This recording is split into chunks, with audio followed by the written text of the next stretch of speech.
Audible. Yeah, it's audible. Guys, good morning, everyone. Good morning. Am I audible? Audible, right? Good morning, Abhishek. Audible. Yeah, it's audible. Yeah, fine. Thank you.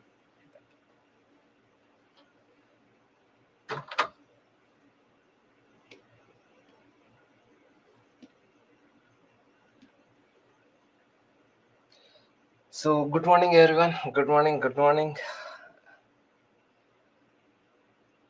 Oh, thank you, Seema. Audible, fine. Okay. We'll wait for 1 minute and then we'll take up the class.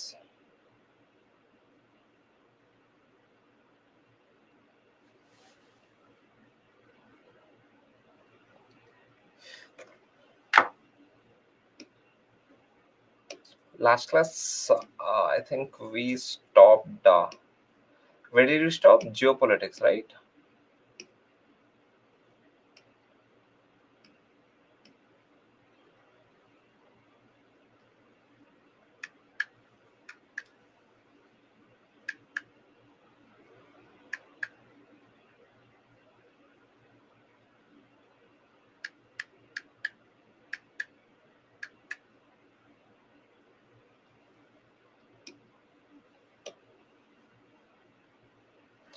Global diplomacy. Fine. Okay.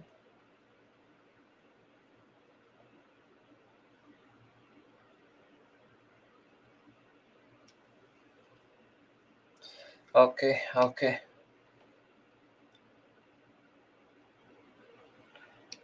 Okay. So, what had happened on the previous class, that is, the second class had to be conducted on Friday. We thought that we could somehow manage the class, but however, on Friday we had elections in Karnataka. So due to security reasons, we didn't get adequate permission to conduct the class. So that's the reason. So we thought that we would somehow manage, but we couldn't do it. So that's the reason we had to cancel the previous class. So today will be considered as the second class. That fine. I hope many of you are 18 plus. I think most of you would be 18 plus. So please do vote. Fine. Okay. So chalo then. Acha, a few are 17s. Okay. Fine. Okay. So fine. Let us wait for 1 more minute, and then we'll be taking up the class. And others, if you have any doubts in the previous class, please put it in the chat box so that I can help you out with it. So if you have any doubt with the previous class, good morning, everyone. Good morning, Sejal. So good morning. If you have any doubt in the previous class, please let me know.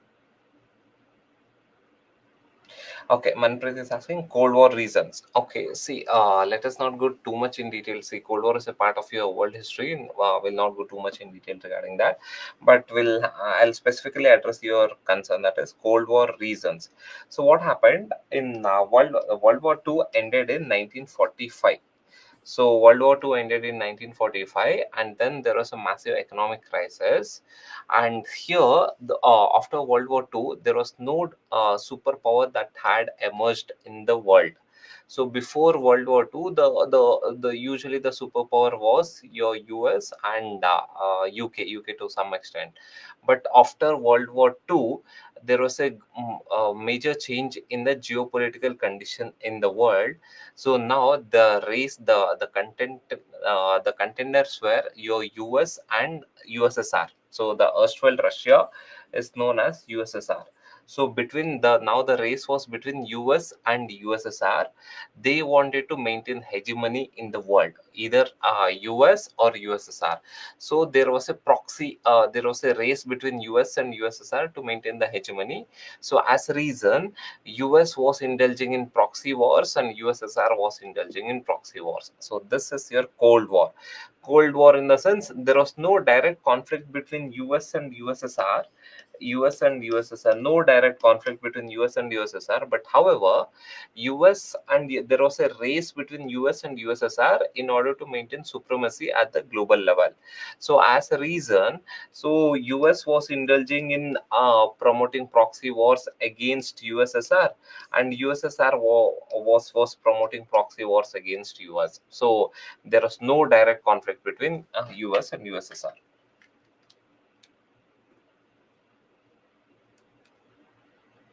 Just 1 second.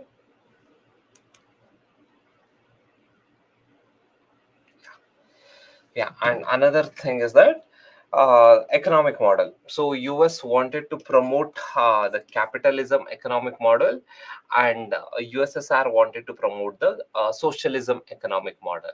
So these are the two main reasons. Fine. Okay, I think most of you have joined the class. Now let us start with the class IR. Now we'll continue.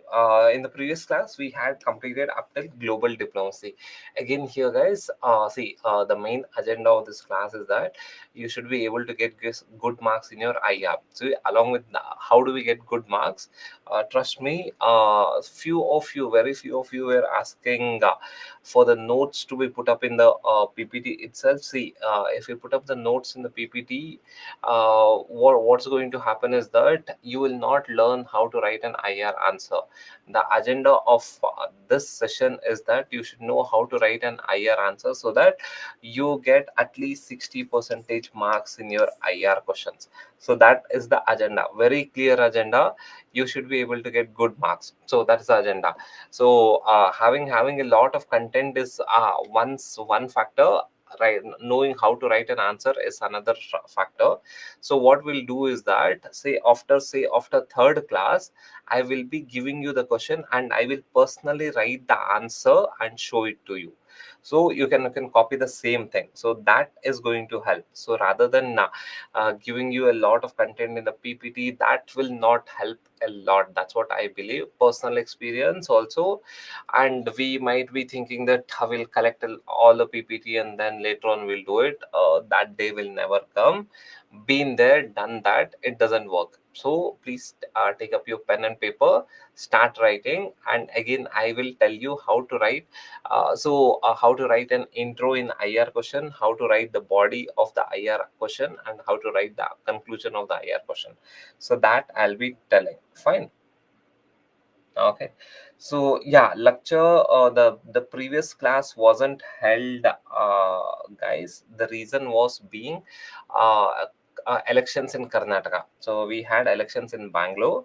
So as a reason, we thought that we could somehow manage, because it's morning, say 6 to 9. We thought that we could manage, but later on we couldn't get the permission properly. So that's the reason.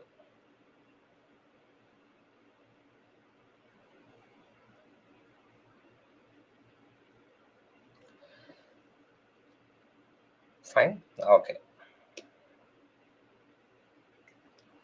Okay, so now let us start with the global diplomacy. So we were discussing about the international relations, uh, India's international relations during Nehru's period.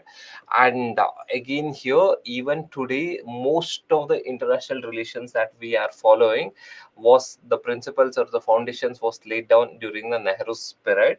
So once if you're thorough with the international relations that India had during Nehru period, you will get more, or you'll have a very good command over India's international relationship with various powers in the world. Say global diplomacy. So in global diplomacy, guys, please come back. Now focus on the class. Focus on the class. So focus on the class. The see other questions I'll take up the questions later on. Now please focus on the class. Okay. So global diplomacy. So what happened? So India got independence in 1947, and the situation in which India got independence was very worse.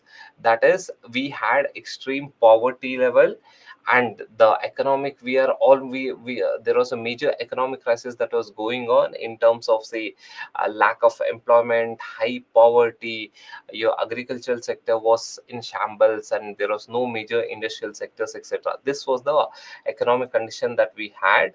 So in this situation, India, we had Cold War also. That is, US was trying to influence the countries, and USSR was also trying to influence the countries. So in this aspects, India had to maintain the global relationship. So that is, maintain a very good global relationships with various countries. So what did India do during this period? That is, what was India's foreign policy in this period, say 1950s to 1960s? So write down. So write down global diplomacy between 1950s to 1960s. So Nehru engaged. So write down, Nehru engaged the diplomatic outreach. Nehru engaged the diplomatic outreach with US, with US, comma, USSR, with US, USSR, UK, and other major powers,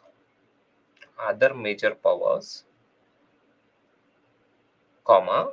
However, however, however, India did not align. However, India did not align itself with any one particular.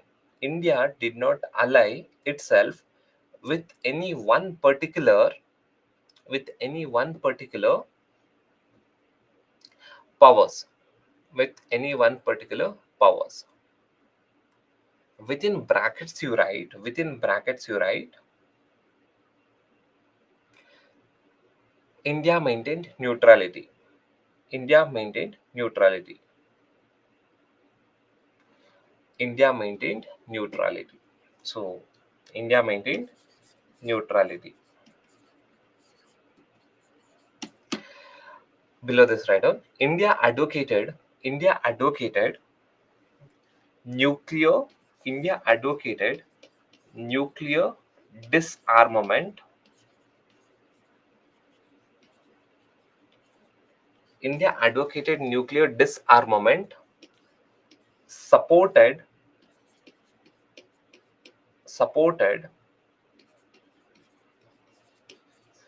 decolonization, supported decolonization movement, MMT, supported decolonization movement in Asia and Africa, in Asia and Africa. Full stop. India acted as a voice. India acted as a voice of the developing nations. India acted as a voice of the developing nations in the international forum. In the international forum. So if you consider in the international forum, FORUM, in the international forum. So if you consider, say, India's relationship with world powers, major powers during Nehru's regime was such that we maintained neutrality. That is, we did not align ourselves with US, neither Russia, neither UK or any major powers. We did not align ourselves. We maintained neutrality. But however, that doesn't mean that we stopped interacting with US, USSR and other major powers. We were interacting with the other powers, say US, USSR, UK, etc. But however, we did not align ourselves. Whereas Pakistan, take the example of Pakistan. India and Pakistan was got independence almost on the same day. That is, Pakistan got it on 14th August. India got it on 15th August. But what did Pakistan do? Pakistan completely aligned itself with USA. but India did not align itself with USA or say USSR. India maintained diplomatic relation with US, USSR, and all the major powers. To even China also, we maintained diplomatic relation, but we did not align ourselves with any of this major power. We maintained neutrality, and along with that, during say 1950s to 1960s, India was focusing on nuclear disarmament. So, what is this nuclear disarmament? During Cold War, what was happening? There was a nuclear race between US and USSR. Both US and USSR were developing a lot of nuclear weapons, and India was one of the important countries that was advocating for nuclear disarmament. So what is nuclear disarmament? To reduce the reduce the development of nuclear weapons and totally do away with the nuclear weapons. So that was the India's stance during this period, 1950s to 1960s. And again, along with that, India supported the decolonization movement. See here, when India got independence in 1947, many countries in Africa did not get. So even in your 1950s to 1960s, many countries in Africa did not get the independence from the Western powers. So as a reason, India was advocating for decolonization of Africa and Asia, and India acted as a voice for the global South. Global South, in a sense, the current developing country in the international forum. Now correlate this situation, or say this principle that India had during Nehru's period in the current times. Even in the current times, even under the present government, we haven't aligned ourselves either with US or say USSR. So we haven't completely told that we are aligned completely towards US. No, even today we are maintaining the same stance that was established during Nehru's period. That is, we still maintain neutrality, but having very good diplomatic relation with all the countries. Say we have a good diplomatic relation with US, we have a good diplomatic relation with USSR, Israel, Saudi, and all the major powers. We have a good diplomatic relationship. But at the same time, India, so during Nehru period, what did we do? We were acting as a voice for the developing nations in the international forum. And what did India do in the recent G20 summit? So what happened in the recent G20 summit? It was India who pushed for the membership for African Union in G20. It was India. Even today, India is playing the similar role, that is acting as a voice of the developing nations in the international forum. So what did India do in the G20 summit? India was one of the main entities, or say main country, important country, that pushed for Africa's membership in G20. So even today, we are following the similar global diplomacy model that was there in 1950s to 1960s, that is during Nehru's period. So if you are thorough with say Nehru's foreign policy, more or less almost all other prime ministers have followed the similar policy as such. There are no major difference. The slight difference is that in 1991, post 1991, our foreign policy, it took some turn, but apart from that, there is no major difference between the foreign policy that we had during Nehru's period and currently what is the foreign policy that we are following. Fine. Now let us take up the evolution of India's foreign policy after Nehru period. See, India's foreign policy, we can divide India's foreign policy in terms of, just one second. Yeah, we can divide India's foreign policy in terms of, say, before, yeah, that is before Nehru,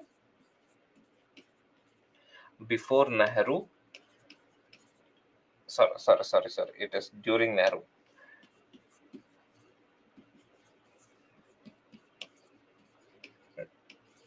During Nehru period, post Nehru period, post Nehru till 1991,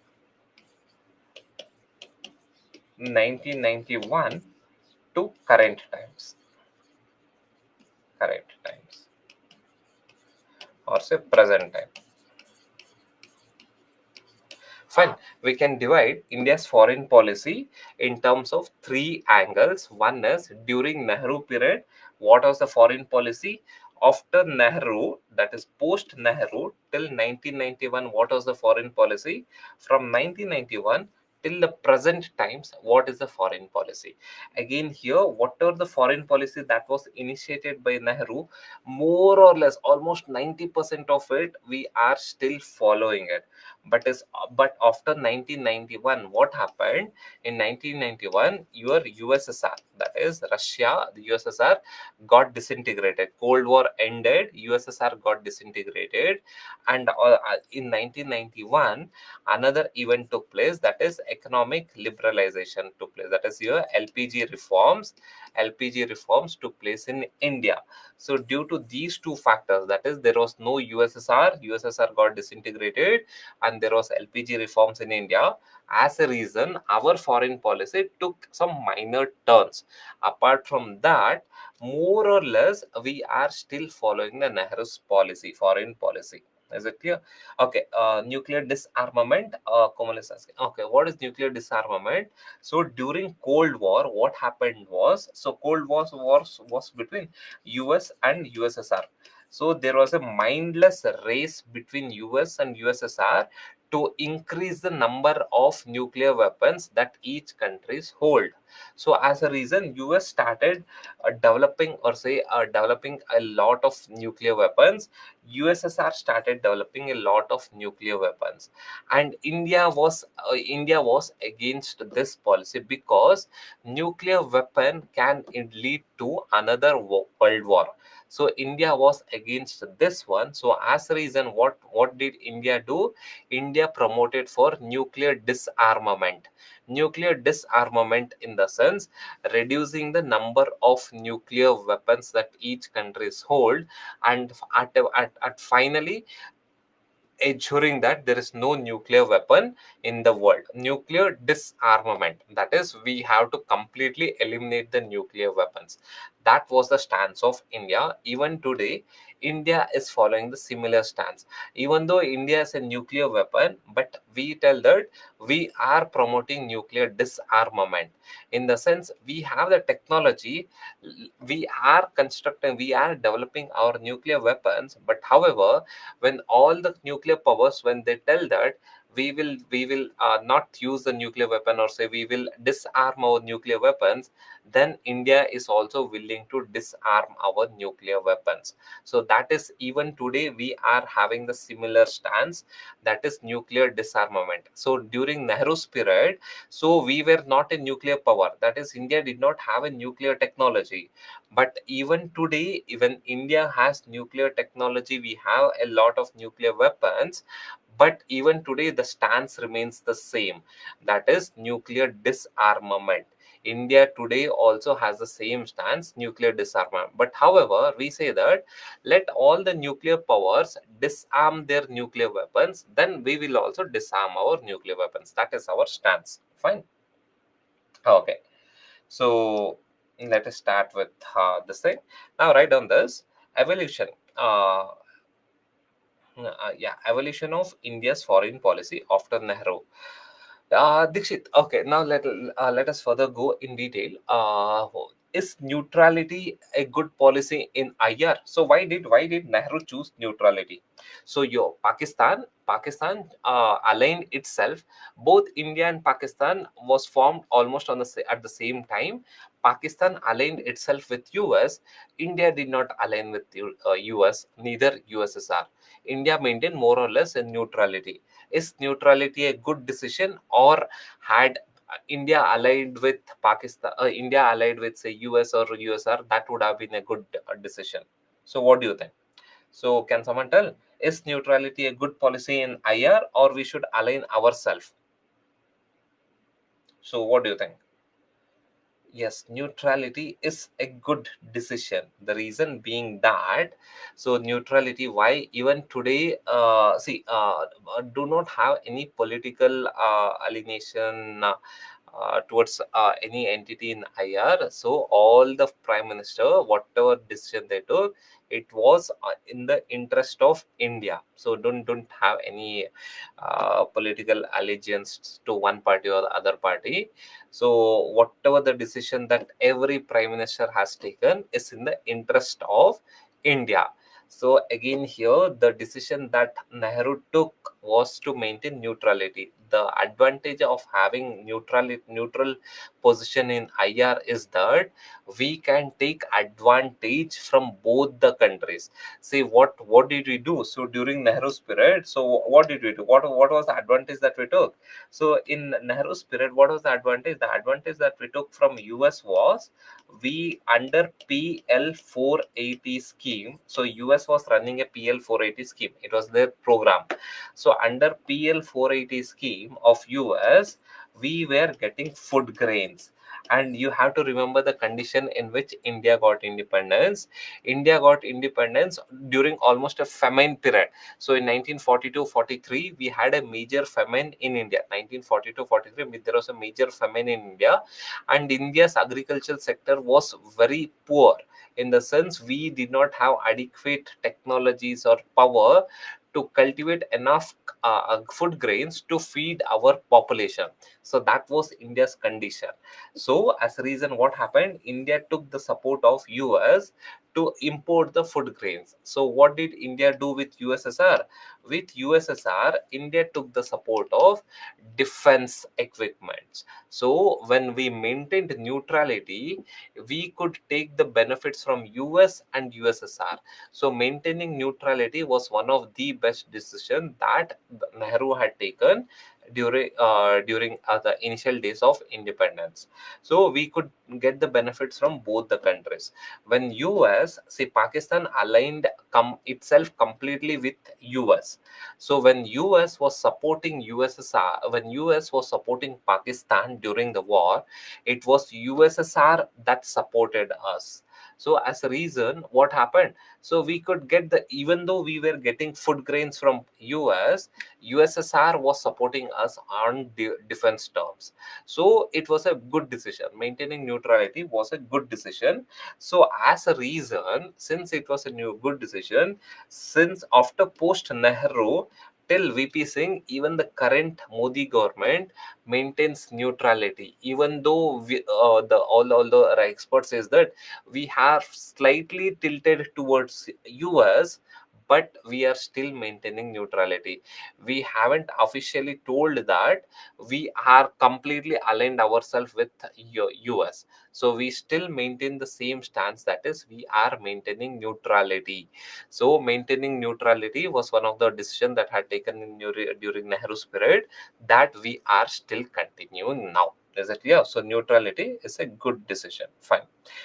Very good, Abhishek. INS Vikrant. Yeah, we took INS Vikrant on lease from Russia. So yeah, fine. So now write down evolution of India's foreign policy after Nehru. So write down this. So after Nehru, so there was no major changes in India's foreign policy as such. So more or less, almost all the countries had followed the similar foreign policy after Nehru. So again here, following the Nehru's death, India's foreign policy entered into gradual change. There is no major change, very gradual minor changes, and the core principle, that is non-alignment movement, that is maintaining neutrality, was still retained, and new realities and challenges necessitated adjustment. What was the new reality?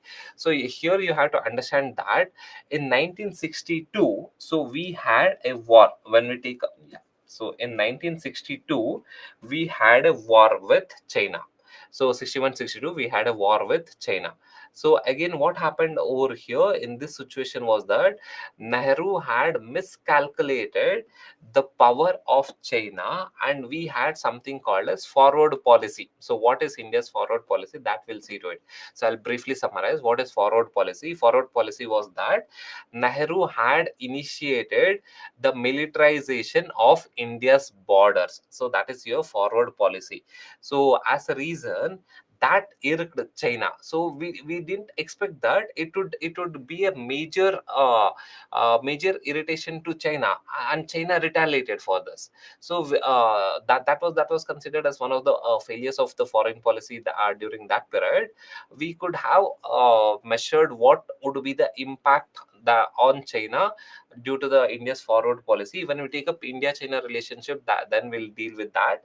But however, the new reality was that China was very powerful in terms of military. That we did not realize during Nehru's period. So as a reason, post Nehru's period, so we had to recalibrate our foreign policy with respect to the new reality. So with respect to new reality was that China was powerful. So that was the new reality. Based on that, we had to recalibrate our foreign policy. But more or less, we still followed the Nehru's foreign policy in itself. So again here, so write down first one, write down pragmatism over idealism. So write down this. First point is pragmatism over idealism. So what do you mean by pragmatism over idealism? Nehru was a very pragmatic leader. So a very very ideal leader. So ideal leader in the sense, so he thought that, so he's considered one of the best leaders that the world had during that time, because he was very ideal in the sense he was promoting nuclear disarmament. He was promoting peaceful coexistence.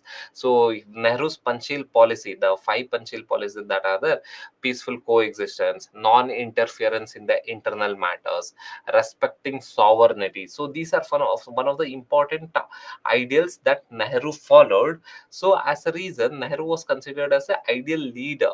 He was more of an idealism, that is, everything is good, everyone will follow the same standards, that is, peaceful coexistence, respecting sovereignty, not interfering in other countries' internal politics. So these were the ideal thoughts that Nehru had, and he believed that all other countries would also have the same ideals. So that is known as your idealism. Nehru was more an idealistic leader. But however, what did China do in 1961-62 war? So in 1961-62 war, China did not follow this principle, that is, respecting sovereignty. China did not follow. Nehru had thought that all the countries would follow the same approach or the same principle, but China did not follow. As a reason, China retaliated us in this 1961-62 war, Indo-Sino war. But as a reason, we had to recalibrate our foreign policy to more pragmatism foreign policy, or our foreign policy had to be more pragmatic in the sense we should know the ground realities, and based on that we should have our foreign policy. But during Nehru's period, the foreign policy was on the basis of idealistic ground. That is, we thought that all the countries would follow Nehru's Panchil policy, that is the peaceful coexistence, respecting the sovereignty, not interfering in the internal politics, so on and so forth. That was the foreign policy. On this grounds, foreign policy was formulated in Nehru's period, but it did not work out. After Indo-Sino War in 1961-62, it did not work out. So as a reason, we had to tweak our foreign policy to be more pragmatic. Is it clear? So write down. So yeah, pragmatism. Pragmatism over idealism, or say realism over idealism. Yeah, realism over idealism, or say pragmatic over idealism. So write down the Indo-Sino War, or say, yeah, Indo-Sino War. Indo-Sino War is nothing but your India-China War. The Indo-Sino War of 1962 highlighted the Indo-Sino War of 1962 highlighted the need for highlighted the need for stronger Indian military forces, highlighted the need for a stronger Indian military forces and more realistic approach and more realistic approach to the security threats and more realistic approach to the security threats.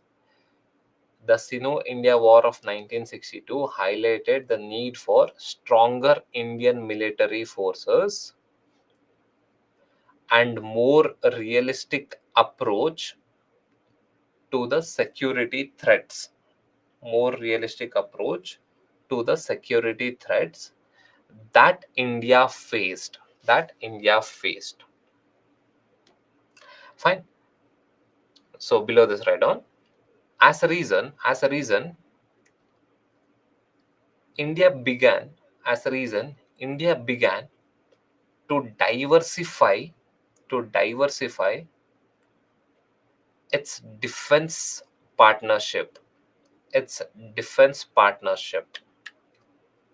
Its defense partnership. It's a defense partnership. Full stop. Yeah. So this was the moving from idealism towards realism, or say idealism towards pragmatism. Now write down. So what did we do during Indira Gandhi's period? So write down evolution of foreign policy during Indira Gandhi's era. Indira Gandhi's era. Indira Gandhi's era. Realism means being in reality. So being in reality, understanding the current condition, present scenario, present situation, and taking the decision based on the present decision. Idealism means the idealistic behavior. So the that is called as your idealism. Realism, after the loss, after India's loss in, say, Indocina War 1962, India's foreign policy became more realistic.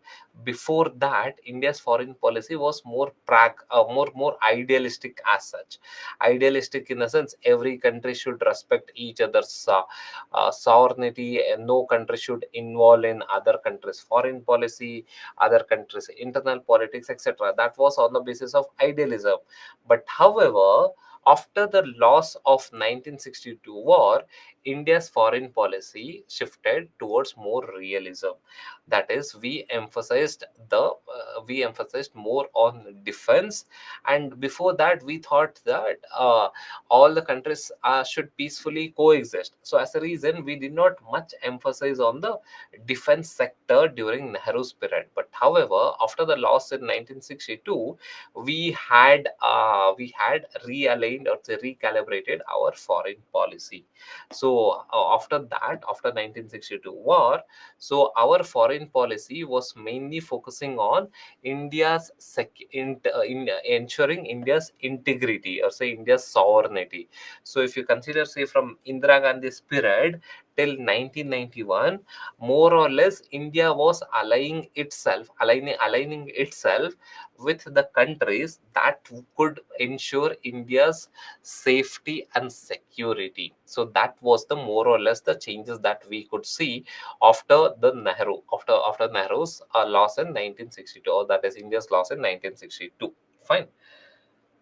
Okay, so now write down Indira Gandhi's era. So first point, write down closer ties with USSR. Closer ties with USSR. USSR. Closer ties with USSR. So below this, write down Indo-Soviet, Indo-Soviet, Indo-Soviet Indo-Soviet Friendship Treaty and Cooperation, Indo-Soviet Friendship Treaty and Cooperations in 1971. In 1971 was signed. Full stop. This treaty brought India and USSR closer. This treaty brought India and USSR closer. Fine. Okay, so what happened? So during Nehru's period, we maintained neutrality. There was no formal treaty, friendship treaty with neither US or USSR. So we maintained complete neutrality. So, but what happened in 1962? We lost the war. So, as a reason, we had to take some steps. And again, in 1965, we had one war with Pakistan also. So we had some issues with Pakistan, China, etc. So our emphasis was more towards maintaining security, peace in India. So how do we do that? For the first time, we entered into one treaty with USSR. So this treaty is known as Indo-Soviet Friendship Treaty. It is famously known as Indo-Soviet Friendship Treaty. The formal one is known as Indo-Soviet Treaty of Friendship and Cooperation, but in general we call it as Indo-Soviet Friendship Treaty 1971. So this treaty brought India and USSR closer, and USSR raised voice against this treaty because this treaty through under this treaty India and USSR, India and Russia became very closer, so in terms of defense ties. So this was not liked by US, and US was supporting Pakistan in this condition. So and through because of this Indo-Soviet friendship treaty in 1971, we had Bangladesh liberation war, right? So when we take up India Bangladesh, we'll be taking up that issue. We had Bangladesh liberation war in 1971. So in this Bangladesh liberation war, so US was supporting Pakistan, USSR was supporting India. So because USSR was supporting India in a better way, it helped us in winning this 1971 war. So we had one war with Pakistan in 1971 also. That war is known as Bangladesh Liberation War. So earlier, this Bangladesh was also a part of Pakistan only. So this was known as East Pakistan. So but there was atrocities on this East Pakistan by the Pakistan. So India had to intervene in this. But if India had when India intervened, US was supporting Pakistan. You remember, after independence, Pakistan completely aligned itself with US. When India was taking action against Pakistan, US started supporting Pakistan and giving them with weapons or some military equipments. So in this condition, India had to maintain sovereignty and integrity of India. India had to maintain its defense power. So what could India do? US is supporting Pakistan now. What could India do? This forced India to go closer to USSR. As a reason, we signed a treaty with USSR, that is known as Indo-Soviet Friendship Treaty, or say Indo-Soviet Treaty of Friendship and Cooperation in 1971. After signing this agreement between India and USSR gave complete support to India in this 1971 war. Fine. So, after this in 1971 Indo-Soviet Friendship Treaty, India has slightly tilted towards USSR. So now understand the global geopolitics, how it is working. So it was Indira Gandhi who signed during Indira Gandhi's period. India signed a friendship treaty with USSR. So India tilted slightly towards USSR.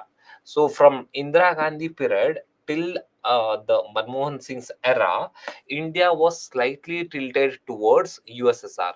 Now, under the present Modi government, India is slightly tilting towards US. But even then, we are still maintaining neutrality.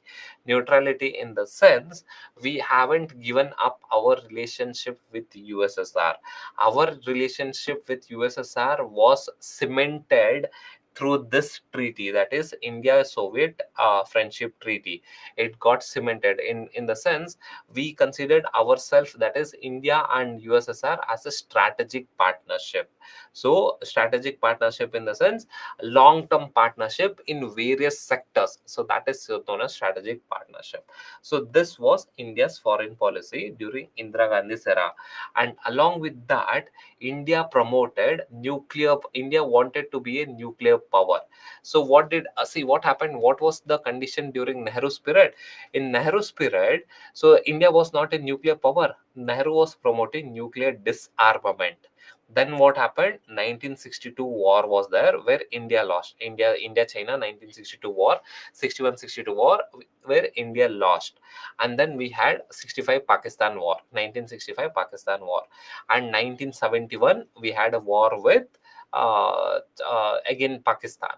So the security concern was more to India, and USSR was a nuclear power. USSR was a nuclear power.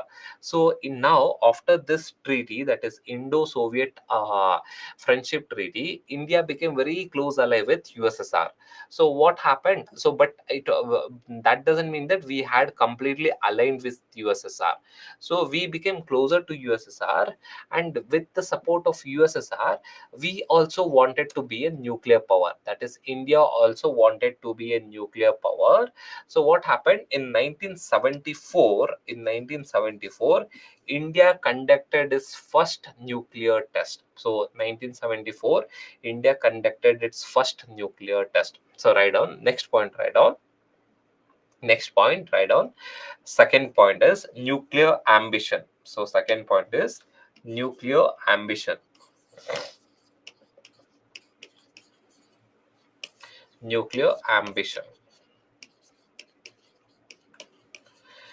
See, guys, if you just understand the evolution of India's foreign policy, once you are thorough with India's evolution of India's foreign policy, you can easily write any of the IR answer. So we will take time to understand the evolution of India's foreign policy, and then it becomes easy for us to understand the current situation, why India is doing like that, why India is supporting Israel or Palestine, etc., why India is diversifying its defense equipments imports. So all these things you will understand if you are very thorough with the evolution of India's foreign policy. Okay? So first, as a reason, take time, understand this India's evolution of foreign policy, understand the background. So why India? How did India's foreign policy evolve? So write down nuclear ambition. India conducted its first. India conducted its first nuclear test. India conducted its first nuclear test in 1974. India conducted its first nuclear test in 1974.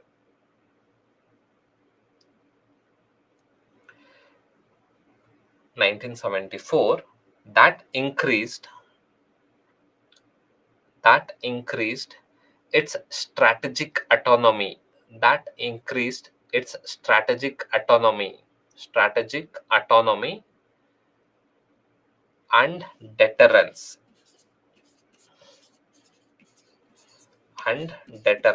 That increased its strategic autonomy and deterrence.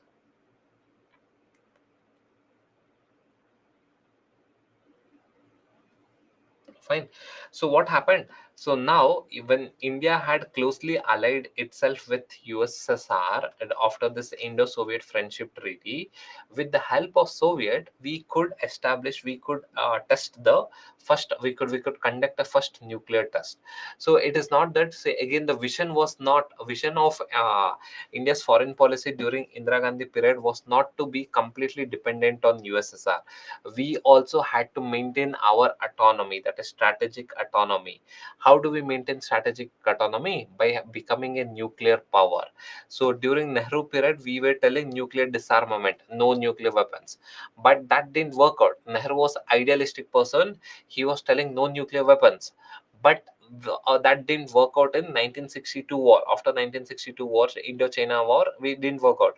We had to move towards a pragmatic policy or a realistic policy. What was the realistic policy? Realistic policy was that if we have to stand in the world's forum, we should also be powerful. How to be a powerful?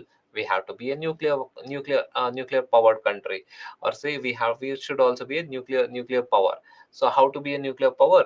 With the help of USSR, with the help of USSR or say Russia. So we took some technologies from Russia and we conducted the first nuclear test in 1974. So signaling that we wanted to maintain strategic autonomy and create deterrence. So by then China was also nuclear power. So in the in the Asian region, China was one of the nuclear power then. So we had to create deterrence. So as a reason, what happened? We also took the with the help of Soviet, we also had our first nuclear test. So then right on in 1970s, so in 1980s, yeah, in 1980s, India focused on in 1980s in 1980s India focused on managing in 1980s India focused on managing regional security challenges. India focused on managing regional security challenges,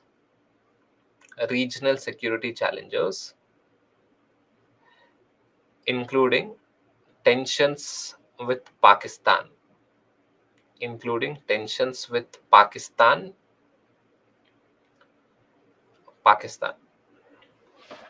So what happened in 1980s? So there was a major regional turmoil. So regional turmoil at the yeah, insurgency in Kashmir. Yeah, fine.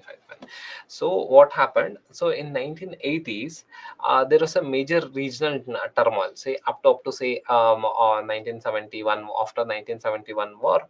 So there was Pakistan was defeated in 1971 war. So they took some time to rebuild themselves and start attacking in India again. So what happened by 19 later part of say 1978 79, during that period, Pakistan had a policy to again reinitiate their attacks against India. They couldn't directly do it. In 65 war they lost, and in 71 war they lost. They couldn't directly attack India again. So as a reason, what did they do? They started in attacking India in a proxy way, in an indirect manner. How they started attacking India in an indirect manner? They started funding the insurgency. They started funding the insurgency movements in India. That is insurgency movement in Punjab region, insurgency movement in Kashmir, etc. In Punjab, Pakistan played a very important role in supporting the Khalistani movement. All the Khalistans, so they were funded by Pakistan. So because Pakistan could not win a war against India directly, Pakistan started funding the insurgency movements in India through a proxy war. So what happened in 1980s? India's foreign policy also focused on managing the regional level tensions. So earlier, in before that, we were focusing on the global level. So now in 1980s, our main focus had become maintaining the peace in the regional level, because there was lot of tensions. And again, in civil war, say civil war in Sri Lanka had also started during say 19 later part of 1975. So post 1975, post 1975, there was a civil war in Sri Lanka also. On this side we had Pakistan, which was attacking India through proxy wars. At the south of India we had Sri Lanka. There was a civil war in Sri Lanka. So during this Indira Gandhi's period, we focused on having the peaceful regional stability in the region. So that was the main focus. That is, our focus was on maintaining peace in the region. So this was one of the foreign policy that we had. Again, Janata Party. So right on. So foreign policy during Janata Party.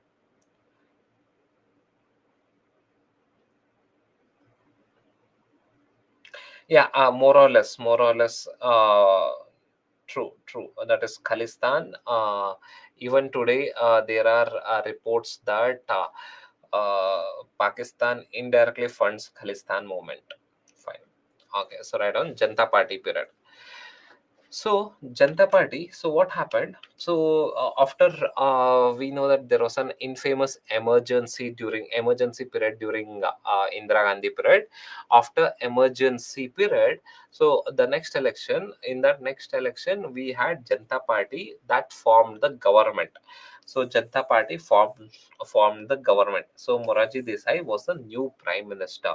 So this Janata Party was a short-lived government. So what happened? Janata Party, there was a minor shift in India's foreign policy. So right on. So no major shift in India's foreign policy, slightly tweaked. Indira Gandhi had a close relationship with Russia, USSR. So this Janata Party, what it did, it maintained close relationship with Russia, but however, it emphasized improving the relationship with the West, mainly US. So Indira Gandhi was not keen in having a good relationship with US, because Indira Gandhi had aligned India with USSR. In in Moraji Desai's government, so USSR was also a close ally, but however, Moraji Desai government so emphasized India's relationship with USA. So right on. So 1977 to 1980 period, India's foreign policy, India's foreign policy emphasized, India's foreign policy emphasized, emphasized improving the relations, emphasized improving relations with the West, improving relations with the West, comma, particularly USA, particularly with USA, particularly with USA. Full stop. However, the core principle of, however, the core principle of neutrality, however, the core principle of neutrality and close ties, or say close relation, or say close ties with USSR, USSR remained intact, remained USSR remained intact. So what happened? This Moraji government. So when they formed the government, so what happened? Indira Gandhi had close ties with USSR, but Indira Gandhi did not emphasize much on US. So Moraji Desai government, when the Janata Party government, when they came, so they emphasized that India should have close relationship with US. That doesn't mean that we will cut the ties with USSR. We should also have the ties with USSR, but US is an important player. We should have the ties with US. So again, whatever this Janata Party government that had started, Janata Party government, or say a Moraji Desai government that had started, so after 80, again Indira Gandhi came into power. So but Indira Gandhi did not follow this policy, but Rajiv Gandhi took up this Moraji Desai government policy. Are you getting this? So Indira Gandhi emphasized on USSR. So after Indira Gandhi's emergency period, Moraji Desai government came. Moraji Desai government told that USSR is also needed, but we should emphasize on US. The Western countries is also important. After Moraji Desai, we had Indira Gandhi.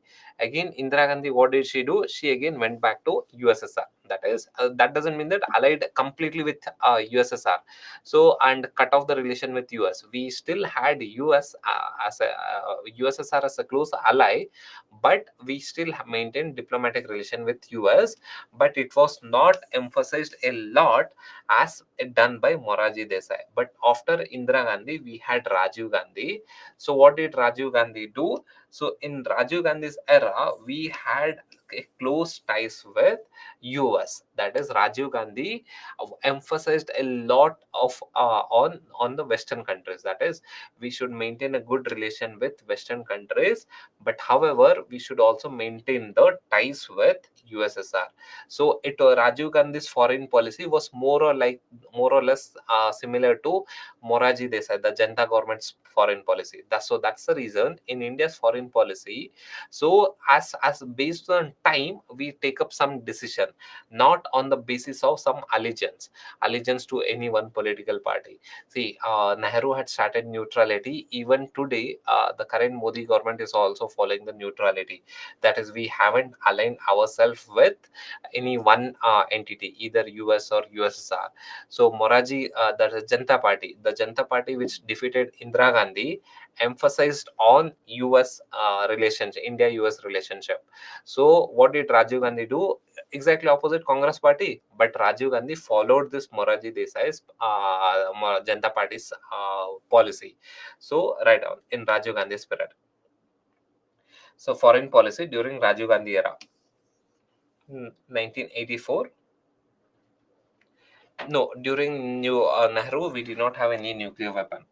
So write down Rajiv Gandhi's era, 1984 to 1989. First one, write down. So Rajiv Gandhi had a major contribution. So during Rajiv Gandhi's period, now, please analyze here. Almost till Indira Gandhi period, till 1980s. Now let us bring some economic angle. Just 1 second.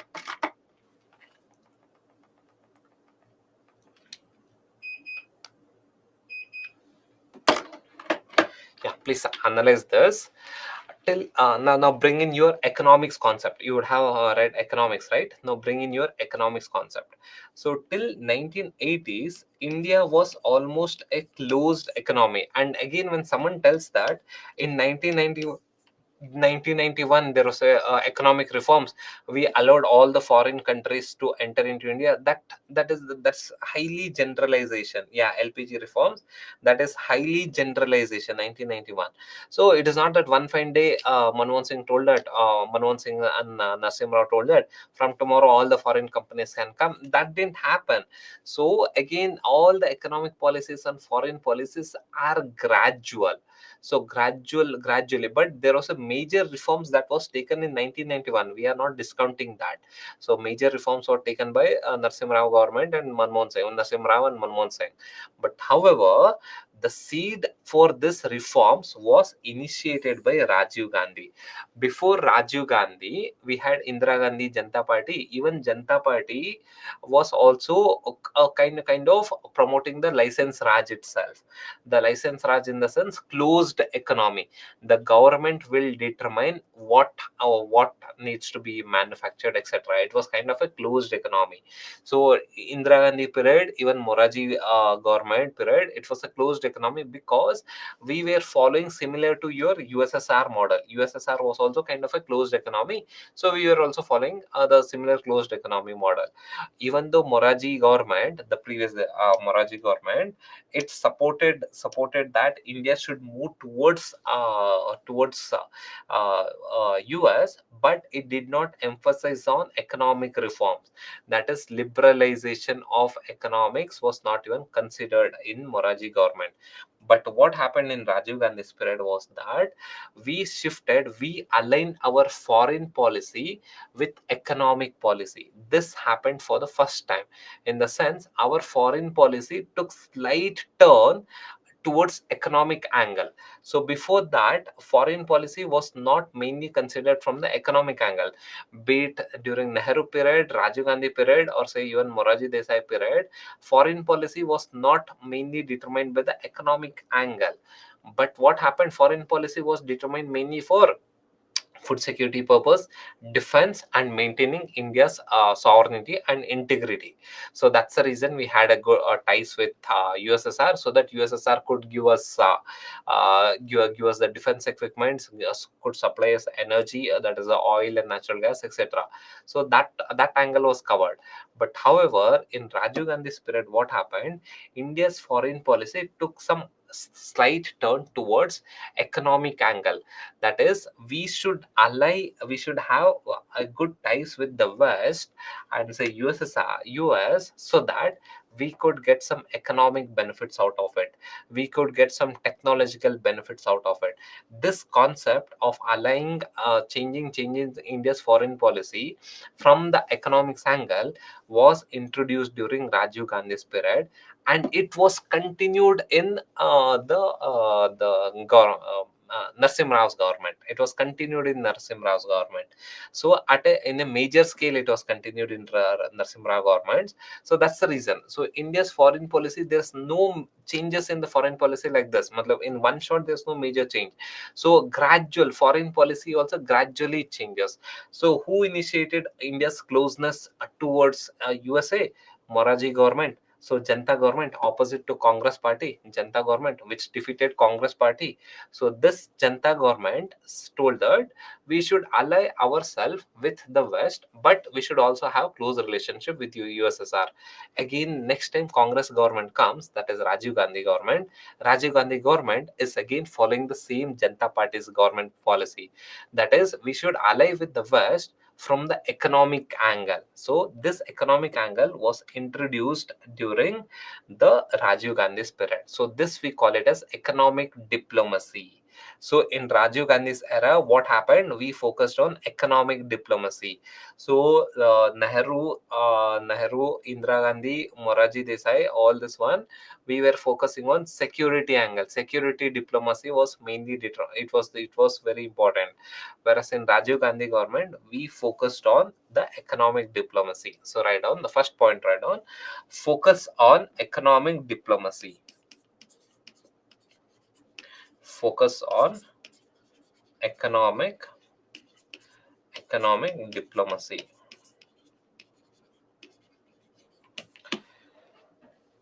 Economic diplomacy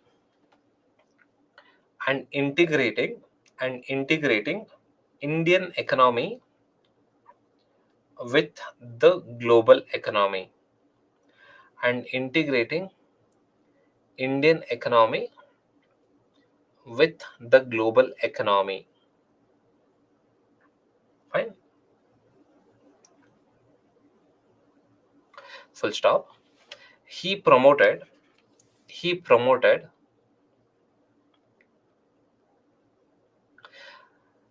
closer ties. He promoted closer ties with the developed countries for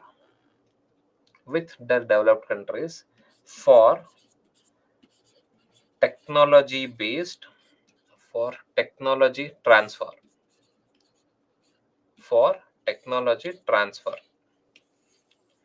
He promoted closer ties with the developed countries for technology transfer.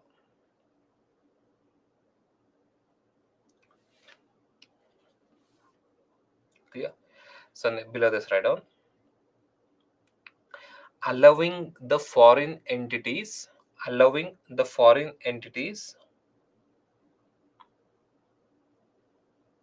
Stephen, that was during Indira Gandhi's period. Nuclear test was Indira Gandhi's period. Yeah. Where was I? Yeah. Allowing the foreign companies to allowing the foreign companies to establish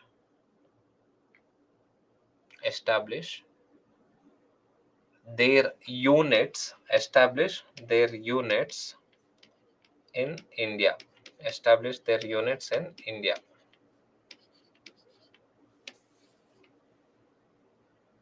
Fine. Establish their units in India. So the liberalization, the 1991 liberalization, where we allowed the foreign companies to come and establish in India in a free manner, in a simple manner. So that was not completely done in 1991. It was initiated during Rajiv Gandhi's period and carried forwarded by the Narsim Rao's government. But the relation with India and US became closer during Moraji Desai, the Janata Party government. this policy was followed by Rajiv Gandhi government, and Rajiv Gandhi's policy was further enhanced during the Narsim Rao's government. So when we take up the Narsim Rao government, we'll see.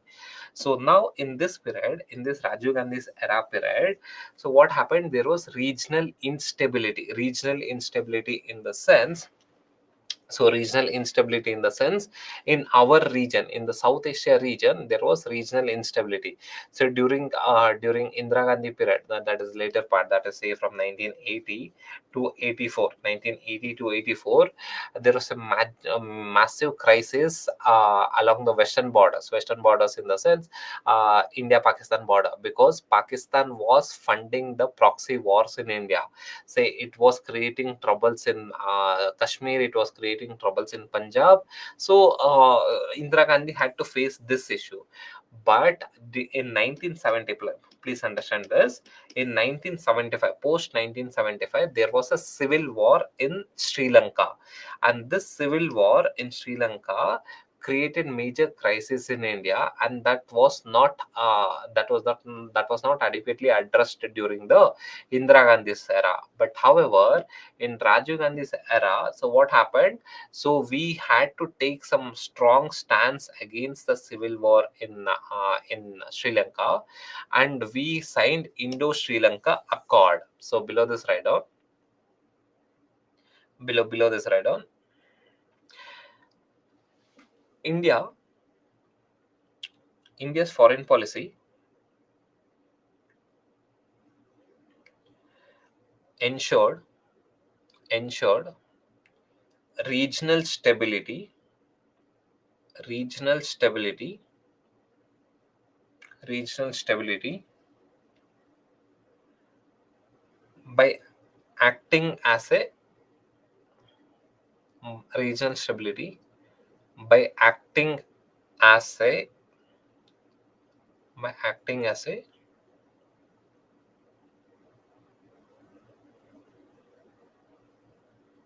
major power, major power, and taking measures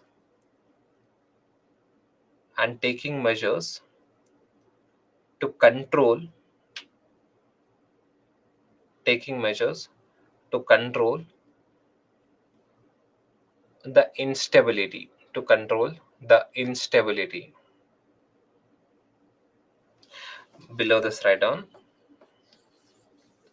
example, example, India Sri Lanka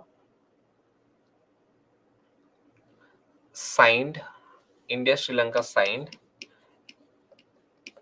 Indo Sri Lanka Accord, Indo Sri Lanka Accord,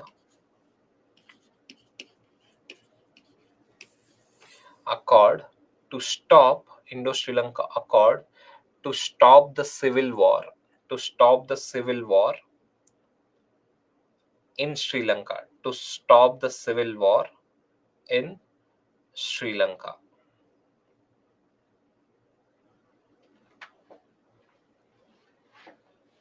Fine. And again here, so then what happened now? Now let us see the China angle over here. So we had a war with China in 1962, 61, 62. The war was almost, in 61, 62, we had a war with China where India had lost. So then what happened? After that, all the successive prime minister, that is Lal Bahadur Shastri, Indira Gandhi, Morarji Desai, and all the successive prime minister did not have adequate trust on China. So we did not trust China. So we had a relationship, but we did not trust China. So, and there was also border disputes. So border disputes along India-China border. So all the prime ministers did not actively engage with China. It was in Rajiv Gandhi's era we restarted the India-China relationship freshly. So after this 1962 war, India did not trust China, as a reason, we were emphasizing India USSR relationship so that we could get the defense equipment, we could strengthen our defense, because we could not trust China. But what happened during Rajiv Gandhi's era? So Rajiv Gandhi, in Rajiv Gandhi's era, that is in 1988, so he visited China to bridge the relationship that had got spoiled after 1962 war. After 1962 war, the India-China relationship had got spoiled, and in 1988, Rajiv Gandhi visited China to bridge the relationship between India and China and to take efforts to reduce the border disputes. So write down. Uh, so write down. India-China. India's relationship gradually improved. India's relationship gradually improved with China. With China, when Rajiv Gandhi visited, when Rajiv Gandhi visited, when Rajiv Gandhi visited China, when Rajiv Gandhi visited China in 1988, in 1988, and took efforts in 1988 and took efforts to resolve the border disputes and took efforts to resolve the border disputes took efforts to resolve the border disputes. Fine. So this we are having a general understanding. Yeah, resolve the border disputes. So this is the general understanding about the evolution of India's foreign policy. So what happened? India's foreign policy could be divided into three phases. So yeah, it could be divided into three phases. That is, during Nehru, what happened? Post Nehru, till 1991, and from post 1991 till present times. Okay, so India's foreign policy can be divided into three phases: during Nehru, post Nehru till 1991, and post 1991. So now let us see what happened after 1991. So 1991 we had economic reforms. Okay, so guys, all this Sri Lanka crisis, the actual reason between India-China war, actual reason between India-Pakistan war, that we will take up in detail when we take up the bilateral relationship. When we take up the bilateral relationship between India-China, what is the reason for the war, what happened, etc. That we'll see. When we take up the bilateral relationship between India-Sri Lanka, we will see when did actually the civil war start, what was the reason, what was its effect on India, etc. We'll go in detail. This we are just analyzing the evolution of India's foreign policy, so that you will get a broad view about India's foreign policy, and then we can go in detail. First, if you have a broad view of India's foreign policy, then you can interconnect with it. So the reason, again, the syllabus, the course is planned in such a way that we will be covering the broad aspects, and then we will take up the smaller aspects, so that we can identify the relationship between the broad aspects and the smaller aspects. Say for example, if we have to read India's relation with its neighbor, first we need to analyze the India's relationship with China, because when we know the India's relationship with China, so what happens, then we can easily understand India's relationship with Sri Lanka, because China is influencing Sri Lanka, As a reason, India Sri Lanka relationship is also getting affected. So if we have to understand India Pakistan relationship, first you should know India China relationship, because China is influencing Pakistan. So this China's influence on Pakistan, because of that, there are some issues between India and Pakistan also. So if you know the broad overview about how India's foreign policy has evolved, later on it becomes easy for you to connect the dots. Is it clear? So now we will not go in detail regarding the each aspects. What was the reason for India China war? What is the reason for, say, India Pakistan war? In 1971, what happened? So just have a basic understanding about that.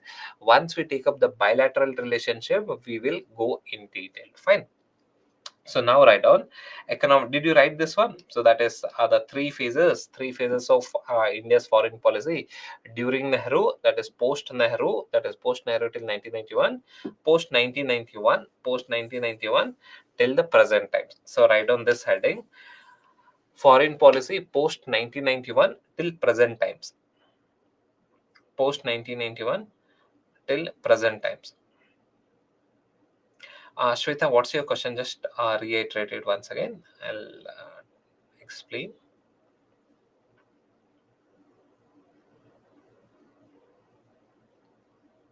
Why governments other than Indira and Rajiv Gandhi did not run? Yeah, why governments other than Indira and Rajiv Gandhi did not run for full 5 year?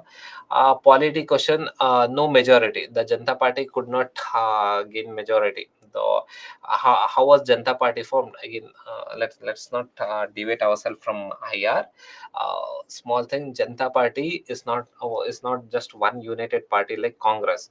Multiple parties came together, supported. That was a coalition government. Janata Party, the current Modi government, is a single government. That is, BJP in itself has 272. Say even Indira Gandhi herself had 272 MPs with her.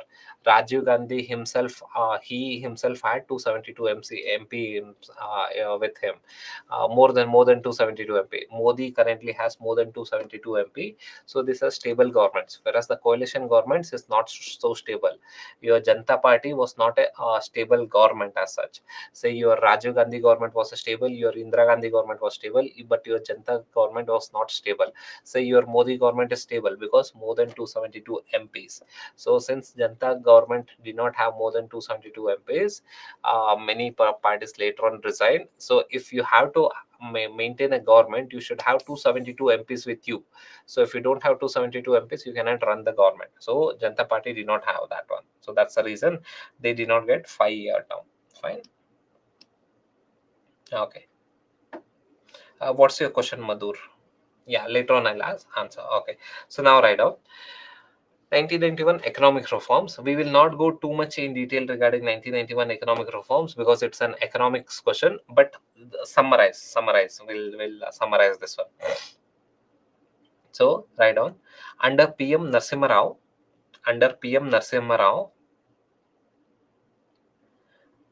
and FM Manmohan Singh, FM Finance Minister Manmohan Singh, Dr. Manmohan Singh, under PM Rao and under FM Dr. Singh, India initiated economic reforms. India initiated economic reforms. Within bracket you write LPG. So what's the full form of LPG? LPG, within bracket you write LPG reforms. So what's the full form of LPG? Liberalization, privatization, and globalization. Liberalization, privatization, and globalization. Okay, these reforms, very good, Sony. Okay, these reforms had major implication on India's foreign policy. These reforms had major implications on India's foreign policy.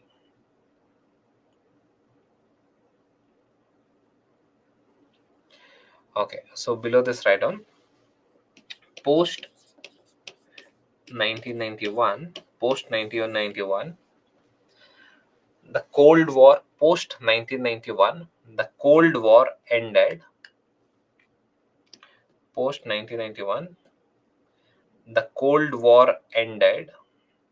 That is, the Cold War ended due to the disintegration. Cold War ended due to the disintegration of USSR. Due to the disintegration of USSR. Due to the disintegration of USSR.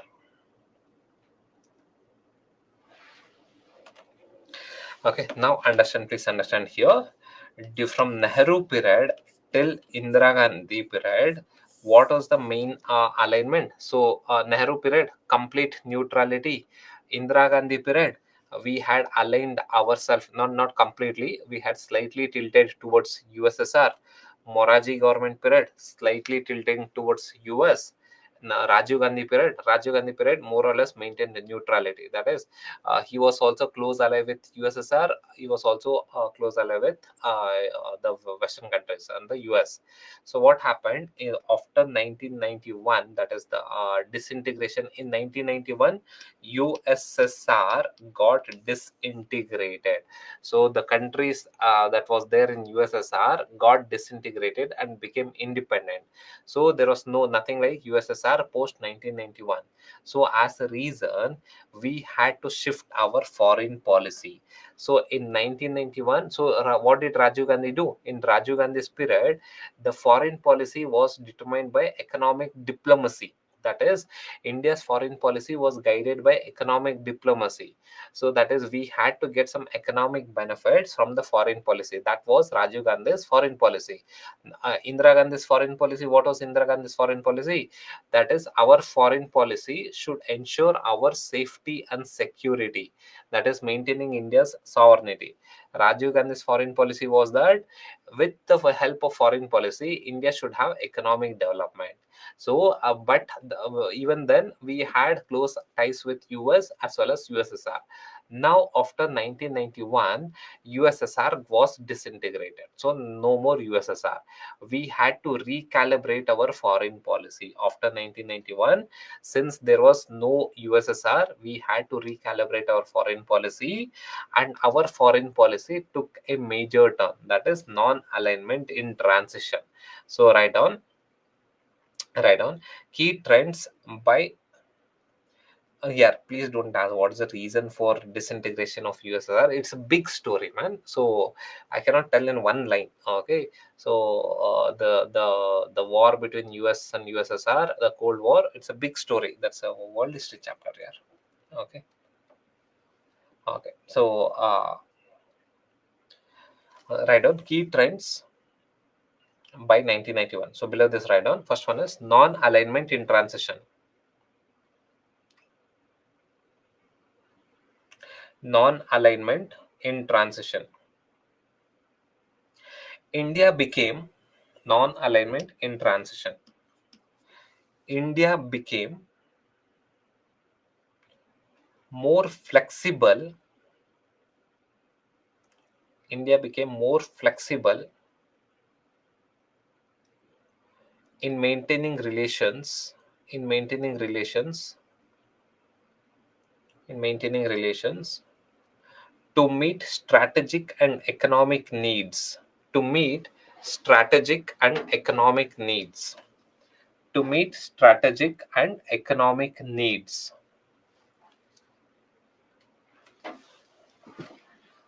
So earlier, so what happened? So earlier we were following non-alignment movement to its core. That is, we will not align its with US or USSR to its core. Now what happened? So gradually we became more realistic. Realistic in the sense, now that USSR is gone, so we had to shift our alliances. We had to shift our alliances. So next one, write down shifting alliances. India India diversified its partnership. India diversified its partnership By engaging, India diversified its partnership by engaging with USA, Europe, by engaging with USA, Europe, and East Asia. And East Asia.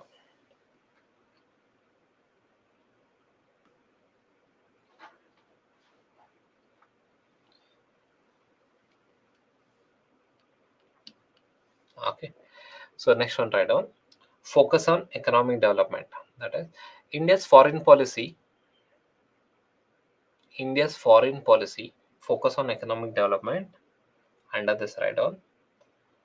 India's foreign policy increasingly served in India's foreign policy increasingly served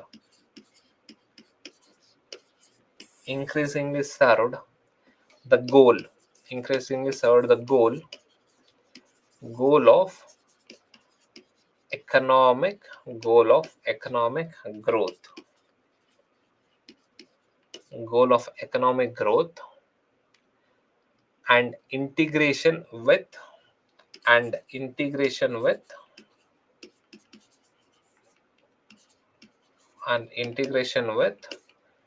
the global market and integration with the global market integration with the global market.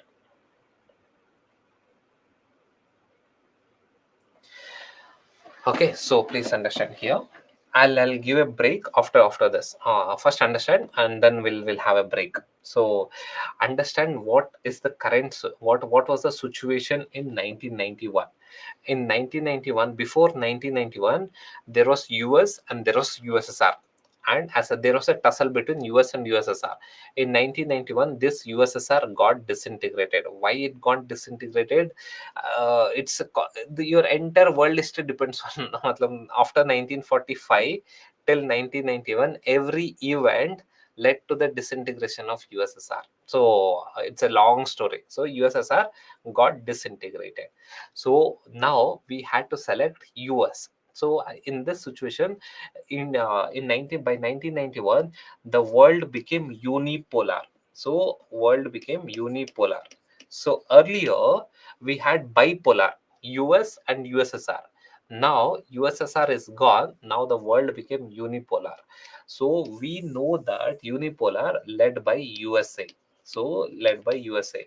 India during Moraji period, so India started moving closer to US. Rajiv Gandhi period also India started moving closer to US, but India was very cautious that what US could do. What US could do, US could actually take control over any country and compromise the sovereignty, because we had seen this happening in Pakistan. So what happened? US had a major influence in Pakistan. So Pakistan was our neighbor. So in Pakistan, we could see that we could see that US was controlling very important aspects in Pakistan. So as a reason, once USSR was gone, we did not want to completely align ourselves with US, because we know what US could do in our country. The example was our neighbor. So in Pakistan, the military was virtually controlled by US, the governments were virtually controlled by US. So US had a major influence in Pakistan's government and Pakistan's military. So that we did not want that to happen for us. So now that USSR was gone, and our foreign policy had to shift towards economic diplomacy. That is, foreign policy had to serve the economic growth. That is, goal of economic growth had to be served through foreign policy. That is, we wanted economic development through foreign policy. So in Indira Gandhi's period, or say even Moraji Desai's period, or say Lal Bahadur Shastri's period, our foreign policy, we wanted to have a foreign policy in such a way that it could provide us security. That was the goal. Understood? So Indira Gandhi's period, the foreign policy, we maintained a foreign policy because in order to give us some security. In Rajiv Gandhi's period, it got slightly shifted. That is, we wanted to have a foreign policy so that we could get technological support, we could get some economic support. So this was Rajiv Gandhi's foreign policy. And now no, USSR is gone. Now in Narasimha Rao's foreign policy, that is post 1991, in post 1991, all the foreign policies that we had, we wanted to get some economic benefits from foreign policy. So what is that economic benefits that we could get? So various economic benefits were possible, but however, who could give that economic benefits was the question. So the question was, after 1991, it was very clear, that is, India should have a foreign policy through which India should get the economic benefits. From where we'll get that economic benefits, that was the question. So on one side we had USA. So USA was a growing power, but we know what would be the effects of USA by allying with USA. What would be the effects of it? We know how. Pakistan was our neighbor, and we know that how US had controlled Pakistan's government, how US had controlled Pakistan's military, etc. So we were very cautious with US. And what was the other alternative approach that was there? Other alternative place through which we can get the we can get the economic development was that Southeast Asia, or say East Asia. This Southeast Asia, if you see the Southeast Asia, the economy was growing. So if you see this 1950s, look at, this is the economy. See, by 1970s, the economy in Southeast Asia, this region, so we call it as Asian tigers, the current ASEAN countries, say your Singapore, Malaysia, Philippines, etc. These are the current ASEAN countries. This current ASEAN countries, the economy was growing almost exponentially. So as a reason, what happened? So with, if we align our foreign policy with US to get economic benefits, it is quite dangerous, or say quite, we have to be very cautious, because US can intervene in our domestic politics, US can intervene in our military. How? Because US had intervened in Pakistan's domestic politics and military. So we did not want it to be very close economic partner with US.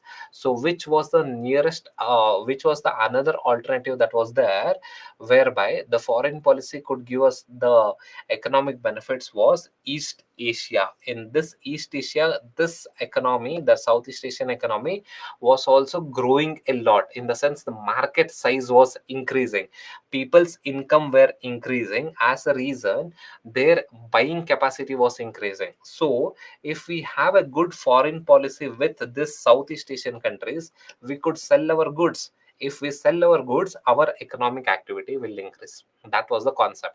See, how do you increase the economic growth through foreign policy? If we have a close relationship with US, I can send my goods and services to US easily. US will not impose any ban on my goods and services, because we are a good partner. If we are a good partner, I can sell my goods over there. If I sell my goods and services over there, my economic activity will increase.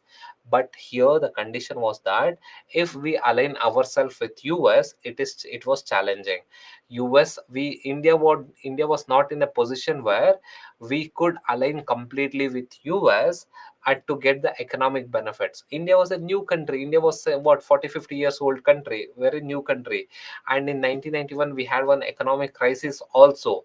Had we got completely aligned with US, there would be a chance where US could exploit us. So we didn't want that one. So what was the other alternative? Other alternative whereby, by having good foreign relationship, good international relationship, we could export our goods and services to that country. So whereby we could increase our economic growth. Which was the alternative that was available? The alternative was Southeast Asia region. In Southeast Asia region, the economy was growing, in the sense people were having a lot of money, that is, the disposable income was increasing in Southeast Asia, it was growing. And as a reason, if India had a good relationship with this Southeast Asian economy with India, so what would happen? India could sell their goods and services to Southeast Asia, and India could also import the goods from Southeast Asia. So economic trade could occur if there was a very good foreign policy. So as a reason, we initiated lookist policy after 1991. So rather than, there was a unipolar world, rather than aligning completely towards US, what India did was that we started moving towards the east, because the east, the Southeast Asian market was growing, it was booming. If you see the economic graph over here, the Southeast Asian market was booming. See, after 1990s, look at how it is going. After 1990s, it is booming. So from here, after 1990s, it is booming. So we wanted to tap into this market. So rather than completely aligning ourselves with US, we wanted to tap into this market. So how do we tap into this market? We had a dedicated policy called as lookist policy. Fine. Okay, so we will take a break. So got it. Okay, so because if I start lookist policy again, it will continue for another 20 minutes. So we'll take a break now. So it is 7:14 now. So 7:40, we'll start the class by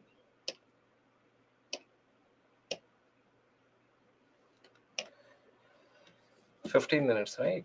7:55.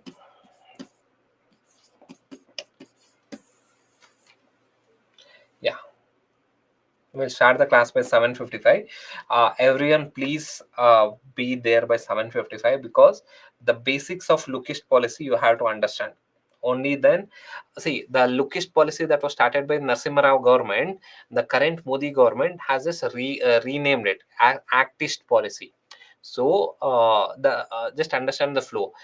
The foreign policies maintains a continuum. So understood? Fine. So you are, if you should also understand what is actish policy also. So please be there by 7:55. Fine.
Yeah, guys. So let us start.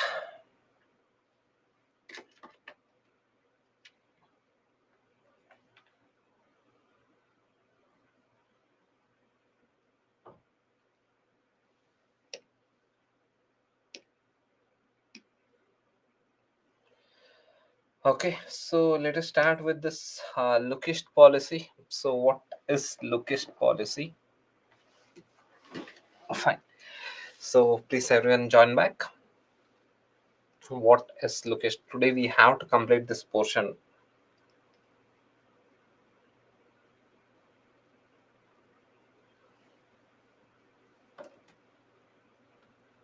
Okay, I'll explain why East Asian countries was focused. So Narasimha Rao government. So why did Narasimha Rao government focus on the East Asian countries? So understand this concept so that you will also understand why the current Modi government is also focusing on the East Asian country through Act East policy. It's the same, almost the same. No major difference. Whatever Narasimha Rao government did under Lookist policy, the same thing is done under Modi government through Actist policy. Just the change in name and some minor differences are there that I'll explain. So, but why did Narasimha Rao select this region, East Asia region? Why not US? So, before Rajiv Gandhi period, India had maintained a foreign policy in order to ensure India's safety and security. ठीक है, so that was your Indira Gandhi's before during Indira Gandhi's period. What did Rajiv Gandhi do? Rajiv Gandhi tweaked the foreign policy a bit. By what happened? Say by 1980s, more or less, yeah, by 1980s, more or less, India had become a stable power. So India had become a stable power. Your Pakistan was not a powerful entity. China was not very aggressive. So China was aggressive in 1960s. So what happened? The Chinese premier during 1970s and 80s, he was not very aggressive. So China was not aggressive. Pakistan was we could tackle Pakistan. So there was minor problem in Sri Lanka. But apart from this, more or less, India's security concern was quite coming down. So as a reason, what did Rajiv Gandhi do? Rajiv Gandhi ensured that in through India's foreign policy, India can get the technologies from the Western country that would help us in economic development. So that was Rajiv Gandhi's foreign policy. In 1991, what happened? USSR collapsed. So in Cold War, it was a race between US and USSR. In 1991, USSR got completely collapsed. Now in there was only available alternative was that US was the only available alternative because the world had become a unipolar world. Unipolar in the sense one major power was US. But now the available option was, should we go with US in order to get the economic benefits? Because since Rajiv Gandhi period, we had initiated that through our foreign policy, India should get economic benefits. Now PV Narasimha Rao was very conscious that if we go completely towards US could exploit us. How did he know? Because US exploited Pakistan. Say if US started intervening in Pakistan's local politics, US started intervening in Pakistan's military. As a reason, India did not want that. So what was the available alternative? That is, through foreign policy, India had to gain some economic benefits. So which was the available alternative? The available alternative was this region, that is East Asia region. Why East Asia region? If we maintain a good relationship with East Asia, which is growing, look at the economic graph over here. The relation with East Asia, if we maintain a good relation with East Asian region, we can benefit out of it because in East Asia the economy is growing, the per capita income is growing, the disposable income is growing. If the per capita income is growing, so this is your per capita income. If the per capita income is growing, people will have more money. If people will have more money, they will buy more goods and services. If we have a good relation with these countries, the government will support Indian products and Indian services in their country. Say if we have a good relation with Singapore, so what would happen? Singapore government will not control the Indian goods and services entering into Singapore. So as a reason, India will get benefited. Sri Lanka, Singapore is growing. Singapore or Malaysia, it is growing. Or say all these ASEAN countries are growing. Their economy is increasing. Their per capita income is increasing. If we maintain a good relationship with this country, we can also increase our exports. That is, increase our exports of goods and services. Here, the threat that we had from US was not there in Southeast Asia or say East Asia, because there was all these East Asian countries are not a military power. Say your Singapore, from Malaysia, these are not some major military power, so no threats as such. That is, Singapore will not come and control Indian government, so it's not possible. Your Malaysia or say Philippines, Indonesia, all these governments, these are small countries, they cannot influence India's internal politics, they cannot influence India's military. But that challenge was there with USA could do it. It was a big country, military power, military, in fact military superpower, because now that USSR was gone after 1991, it was the only power, military superpower, economic superpower, etc. If we go too much close with US, it could exploit us. So the available alternative was East Asian region. So as a reason, we had a dedicated policy for this. That policy is known as Look East policy. Did you get this reason why we focused on East Asian region? Why not completely US? It was only during Vajpayee time we had a very close economic relation with US, and that was continued by Manmohan Singh. ठीक है? So till Vajpayee times, we did not have adequate confidence to deal with US. US was a superpower. US could exploit any country because US did it. There are examples. US did it in Iraq. US did it in Pakistan. In many countries, US did it. So that's the reason we wanted to maintain good relation with US, but not a close ally with US. But we wanted to have economic development. We wanted to increase our exports. How do we do it? Southeast Asia was one of the regions. So write down Lookist policy. So under Lookist policy, so write down Lookist policy 1991. First one, write down main objectives. Main objective, write down what is the objectives of Lookist policy. Main objectives. First one, to promote economic growth, to promote economic growth and development, to promote economic growth and development, development through increased through increased trade and investment, through increased trade and investment with East Asian countries, with East Asian countries, with East Asian countries. Trade and investment with East Asian countries. So what was happening was that these countries, East Asian countries, say South Korea, Japan, the Southeast Asian countries, these are your East Asian countries. These countries, the disposable income was growing, the economy was growing, they were having a lot of money. So this, and India did not have money. So in 1991, India was facing economic crisis. So India did not have money to invest in terms of infrastructure. So as a reason, these countries had good money. So these Southeast Asian countries, as the East Asian countries, had good money.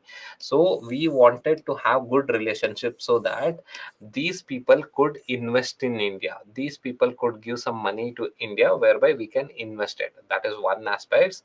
And second one is that since these people are growing, that is, since the East Asian countries is growing, they will have more income, more disposable income, they will buy more products. So it becomes an opportunity for India to sell our goods and services to this region.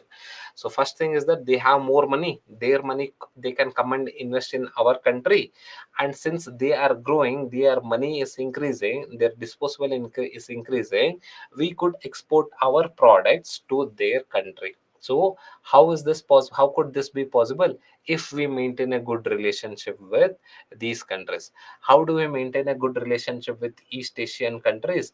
By having a dedicated policy, that is look east policy. So look east policy, the main objective was that to increase economic growth and development in India. How? By promoting investment from that country, from those countries to India, by increasing trade between India and these countries. Fine. So next objective was strategic, strengthen strategic relation. Next objective was strengthen the strategic relationship. Strengthen the strategic relationship with strengthen strategic relations with Japan, Japan, South Korea, South Korea, Japan, South Korea, and ASEAN countries. All caps, ASEAN, ASEAN countries, ASEAN countries, ASEAN countries to promote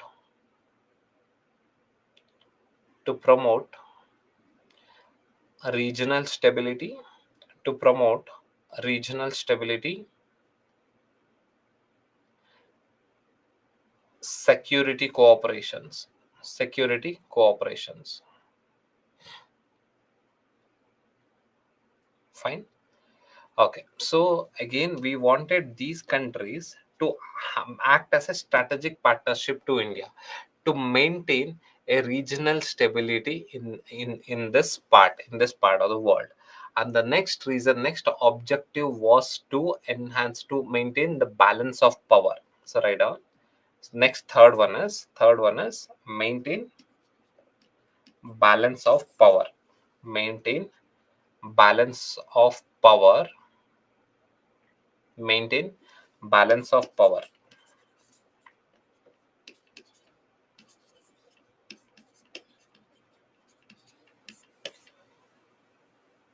Balance of power. Balance of power to control the growing influence of China. To control the growing influence of China. To control the growing influence of China by building relations, by building relations with the major powers, with by building relations with the major powers in East Asia, in East Asia, in East Asia, building major by building relations with major powers in East Asia. Example, Japan. Example, Japan, South Korea. Example, Japan, South Korea.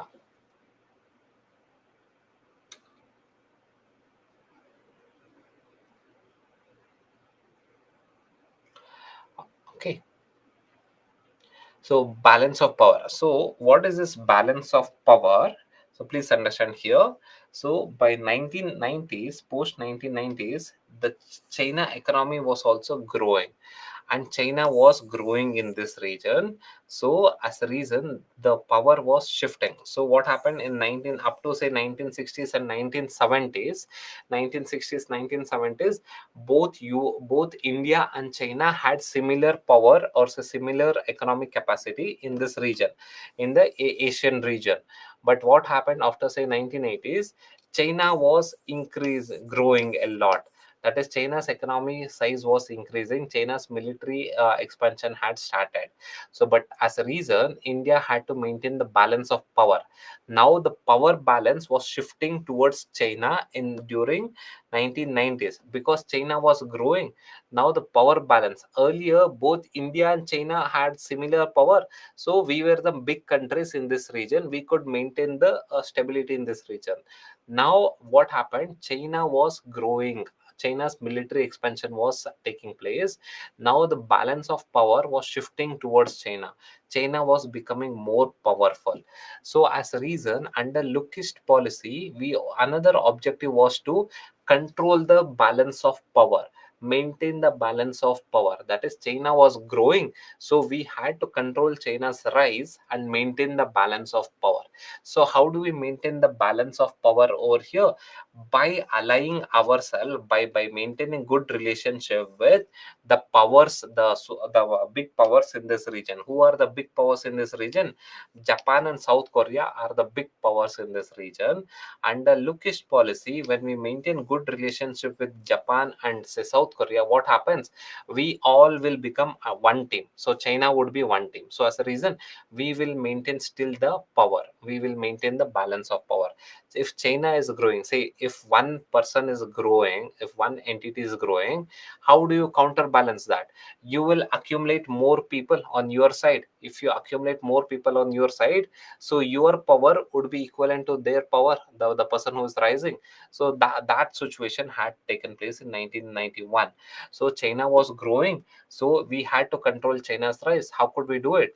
Through Lookist policy. Through Lookist policy, we aligned ourselves. We maintained a good relationship with Japan and South Korea, so that we could consider Japan and South Korea as our partner, so that our power also increased, so that India's power also increased, and that could help in controlling China. Clear? So these are the objectives, and the last objective was last objective. So write down. Last objective is to enhance India's cultural to enhance India's cultural and educational ties to enhance India's cultural and educational ties with the region. To enhance India's cultural and educational ties with the region. With the region. Fine. So this is not very important objective as such, but however, in Lookist policy, we also wanted to promote India's culture and education ties with this region. Not the main objective. So again, here the main objective was from the economic perspective. So after 1991, our foreign policy was driven by economic agenda. That is, through foreign policy, how can we benefit from economic perspective? How can we economically get benefited from the foreign policy? That was our agenda, foreign policy agenda post 1991. So US was very big power. We did not wanted to get exploited by US, so we moved towards the Southeast Asia or the East Asian region, which was growing. So we, in order to maintain a good economic benefit, we had a good relationship with say the East Asian countries through the Look East policy. So below this, write down Act East policy. Act East policy. Act East policy. Act East policy. Within bracket you write post 2014. Act East policy post 2014.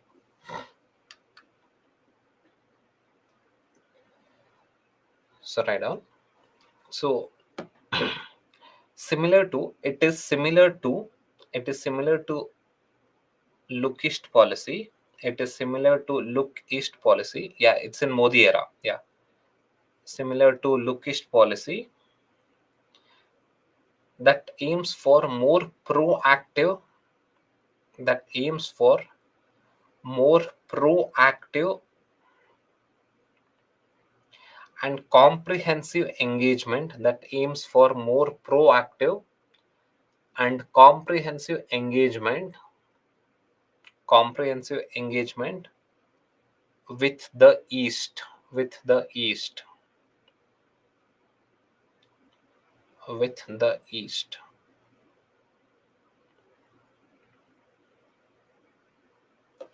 Fine. Okay. So Nidhi, this is the second class. Okay. So there are no major changes as such. We are just telling it's proactive. What is proactive? We cannot actually define it. Whatever that was there in Narasimha was government, the similar strategy is being followed in the Modi's government. But however, it has got renamed to Actist policy. And another important feature that was added in Actist policy was that. So write down another important feature, that is point number 2. Write down development of Northeast India. Development of Northeast India. Northeast India, development of Northeast India by increasing its connectivity with development of Northeast India by increasing its connectivity with Southeast Asia. By increasing its connectivity with Southeast Asia. Southeast Asia. Fine. Increasing its connectivity with Southeast Asia. So see here, lookist and actist policy, it's almost the same. But however, in actist, it is said that we have to be more proactive with the with engaging with the Eastern countries. And another new thing that was added in actist was that we will have to develop this northeastern region. See, the current government is focusing on northeast region. How do we develop northeastern region? So by we can develop the northeastern region by maintaining a close economic contact with the Southeast Asian region. By having a close economic contact with the Southeast Asian region, we can increase the development in northeast. So in northeast, see, what is happening is that this northeast is connected to the mainland only through the small corridor known as Siliguri corridor. We call it as a chicken neck corridor. It is a small corridor. But this northeast region has a very good land border with the Southeast Asian countries. And Southeast Asian countries, these are growing countries. The economy is growing. So northeast region can be integrated with the Southeast Asian countries. Through that, we can increase the economic activity over there. So that aspects was also brought in under Act East policy. That is, for the development of Northeast region, we have to connect the Northeast with the Southeast Asian countries in a better fashion. That is, economic connection has to be there. That is, roads, railways, your waterways network has to be laid down so that the trade and investment takes place in the region with the mainland India. If we have to connect northeast with the mainland India, that is only through Siliguri corridor. That we are doing, and we have already done it. But in order to further develop the northeastern region, so we have to connect this northeast region with the Southeast Asian region. So how do we do it? Through roadways, waterways. So through this, we are indulging in the trade activities between the Northeast and the Southeast Asian region. And this aspect was also is now a part of your Southeast Asia. This is a part of your Actist policy. Fine. And the recordings, I'm not aware about the recordings as such. It's better you mail to the concerned authority here. Okay. Okay, so now what happens? Please understand here. From 1999, look at the trend here, graph over here. So from 1999, say from 1950s, the economy was almost stagnant in the Southeast Asian region. So Southeast Asian, Hong Kong, Japan, Taiwan, Singapore, etc. So it was almost stagnant. What happened after say 1970s? The economy picked up. So by 1990s, so what happened? So the economy was booming, but then what happened? It got gradually stagnated. See here. So barring few countries, barring Singapore is a small country, it is growing. Barring few countries, so your Japan economy, your Hong Kong economy almost got stagnated by 2000s or 1990s. And again, there was a massive crisis in ASEAN. So in ASEAN, this is your ASEAN countries. There are 10 countries in ASEAN. When we take up ASEAN in detail, you'll get to know why there was a massive crisis. So in 1997, you would have heard about this 1997 massive crisis meltdown in ASEAN. So the reason why G20 was formed, what's the reason why G20 is formed? because there was a massive crisis in 1997-98 in ASEAN. Massive, there was economic collapse in this region. So from 1991, we thought that please understand here, from 1991 we thought that if we go with US, it's quite challenging. So it's better we go with Southeast Asia or say East Asian countries, because the East Asian country market is growing. So what happened in 1997 and 1998, there's a massive economic crisis. Say in 2008, there was a massive economic crisis in US. Similarly, there was a one massive economic crisis in ASEAN country in 1997-98. So this we known as the ASEAN crisis. So as a reason, what happened? The growth in ASEAN regions dropped hugely. So ASEAN countries, the growth was growing, the economy was growing. After this meltdown, after this 1997-98 ASEAN crisis, the economic growth stopped. So then what was the alternative available for India? So then we had a prime minister known as IK Gujral. IK Gujral was the prime minister in 1996. So what happened? So he told that, see, now that the Southeast Asian market have collapsed, now that the East Asian market have collapsed, but still we want to utilize our foreign policy for economic benefits. What do we do it? We need to focus on the neighborhood rather than focusing on say some Southeast Asian market or say some US market. We should focus on our neighborhood. Why we should focus on neighborhood? South Asia is one of the largest houses one of the largest population, so the market is very big. And South Asia is also the emerging market. It is not like a stagnant population. The population is very big. It is an emerging market. Rather than focusing on the Southeast Asian or say East Asia, first we have to focus on the South Asia region. So this is your South Asia region, our neighboring countries.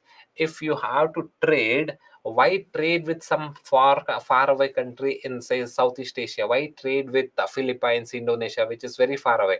Trade with Pakistan, trade with Bangladesh, Nepal, Afghanistan. So these are our neighboring countries. Trade with them. So invest in them. So have get investments from them. So integrate this market, because what happened by then, we had now parallelly understand. Please for 15 seconds just focus here. So in 1990s, so beginning of 1990s, we had something called as European Union. So for 15 seconds just understand here, there was something called as a European Union. In Europe there are somewhere around 27 countries were there. All these 27 countries, they came together, formed one union, and this union was a successful one.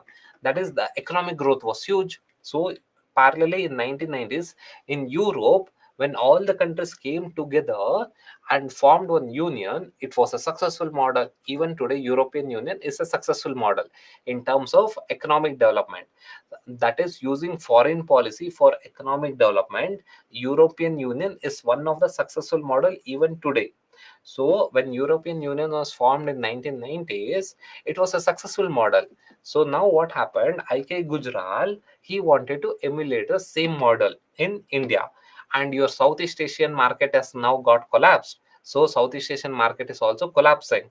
We need to find other alternative. Can we go with US? Quite challenging. So US is powerful, quite challenging. So what should we do? We better implement something like European model in India. That is European Union model, EU model in India. How do we do it? The initiation should be done by India, because India is a big country in Southeast Asia.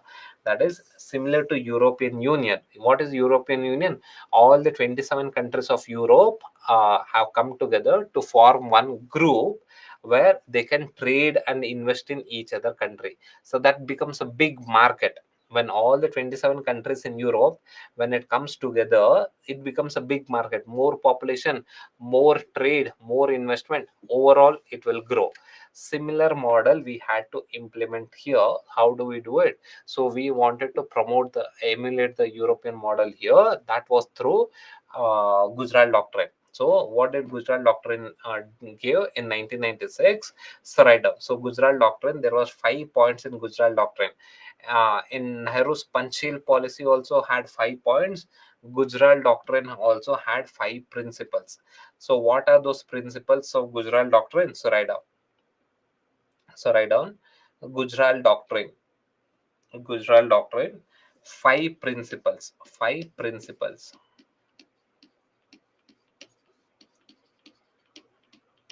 5 principles of Gujarat Doctrine. First one, write on. No reciprocity.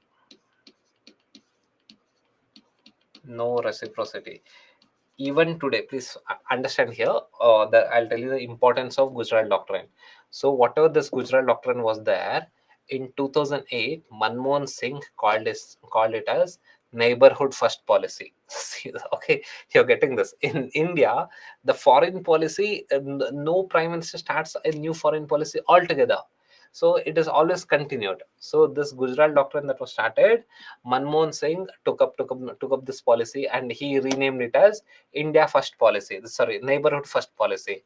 Modi government is following the same thing. That is Neighborhood First Policy. So similarly, whatever the Modi government that is following Neighborhood First Policy is exactly the same as that of your Gujarat Doctrine. So focus on the Gujarat Doctrine, and you will understand what is this Neighborhood First Policy that was followed by Manmohan Singh and Modi. Fine. So understand here.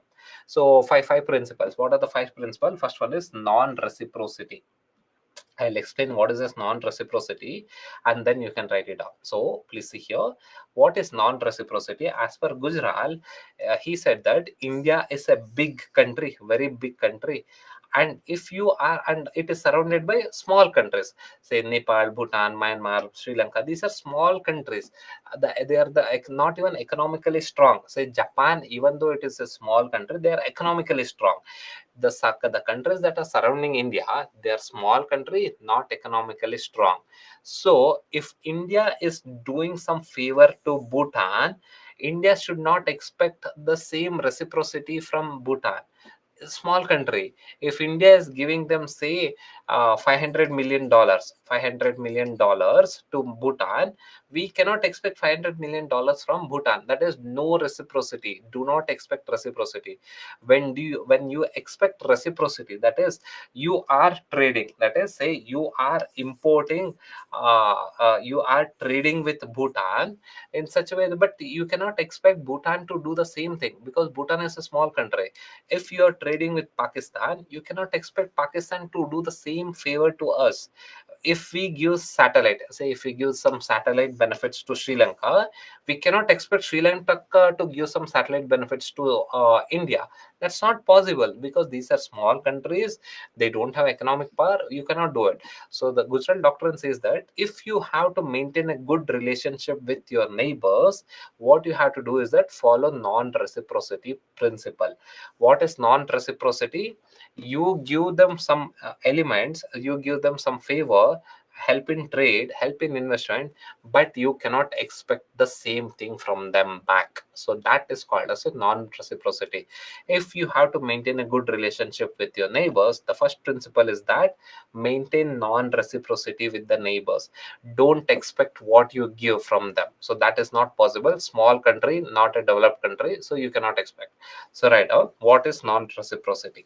So write down non-reciprocity, non-reciprocity, non-reciprocity, colon.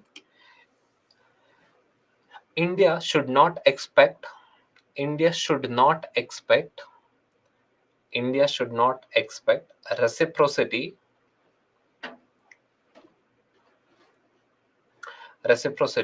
with its neighbor. And it should, and it should make, and it should make concessions, concessions,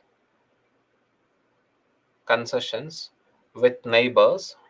It should make concessions with neighbors to build trust. It should maintain, it should make concessions with neighbors to build trust, to build trust. Okay, the first thing is that India should not expect reciprocity. Rather, it should give some concession. ठीक है, I am going to invest say $500 million in your country. You can invest only $5 million. That's also fine. We are giving concession. When we give concession, what happens? We can build good relations in the unmaintained trust. See what is happening in Europe. The big powers, say UK, Germany, France. So these are the big powers. They give concession to the small countries. So small countries. So as a reason, what happens? It is going to build a trust, and it is going to start the trade and investment in the region. And the next point, next principle is that second one is non-intervention. Non-intervention. Non-intervention. Non-intervention is that. So by then what happened, please understand here. So here what happened, briefly I'll tell you. We will go in detail regarding this later on. So Rajiv Gandhi. So Rajiv Gandhi, what did in Rajiv Gandhi's period, what did we do? You would have written something called as Indo-Sri Lankan Accord. Just flip your page and see. During Rajiv Gandhi times, you would have written Indo-Sri Lankan Accord. So this Indo-Sri Lankan Accord was guided by India. So what happened? And again, we had fought a war with Pakistan, and we won that war, and we were helping Bangladesh, and we controlled the Indo-Sri Lankan civil war. We sent our military to Sri Lanka. During Bangladesh, what happened? We sent our military to Bangladesh. So all the small neighboring countries, they were feeling that India is indulging, India is acting as a big brother. That is, India is not respecting our sovereignty. India is acting as a big brother. That is, how can India send their troops into Sri Lanka? How can India send their troops into Bangladesh? So this big brother attitude, the perception that India is a big brother had got developed among the small countries, small neighboring countries. So they did not have a good trust of between yeah, good trust on India. So in Gujarat doctrine, what it told was non-intervention. Whatever be the domestic politics, India should not intervene. If Sri Lanka has some domestic politics, you don't intervene. If Bangladesh has a domestic issues in domestic politics, you don't intervene. So this principle was given in this was the second principle.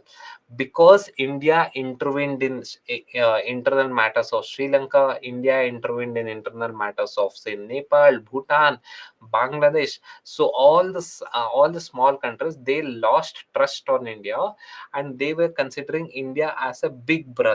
So as a reason, they were not believing India.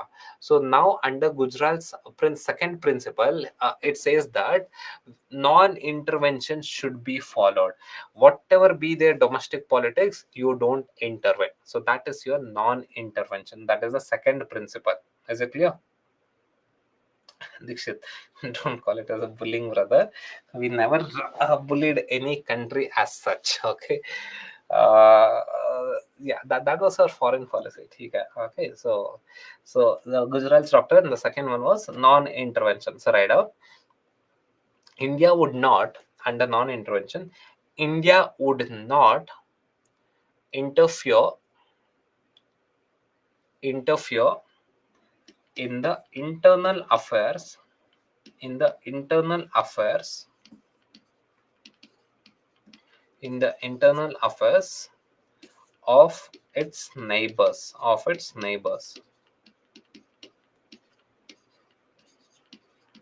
Internal affairs of its neighbors. India would not intervene in the internal affairs of its neighbors and respect their sovereignty and respect their sovereignty.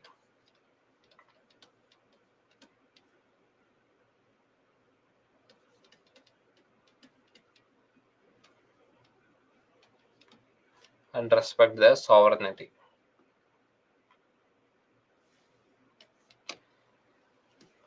Fine. Okay. So this was the second principle. The third principle was that respect. Third principle was that respect respect the territorial territorial integrity. Respect the territorial integrity.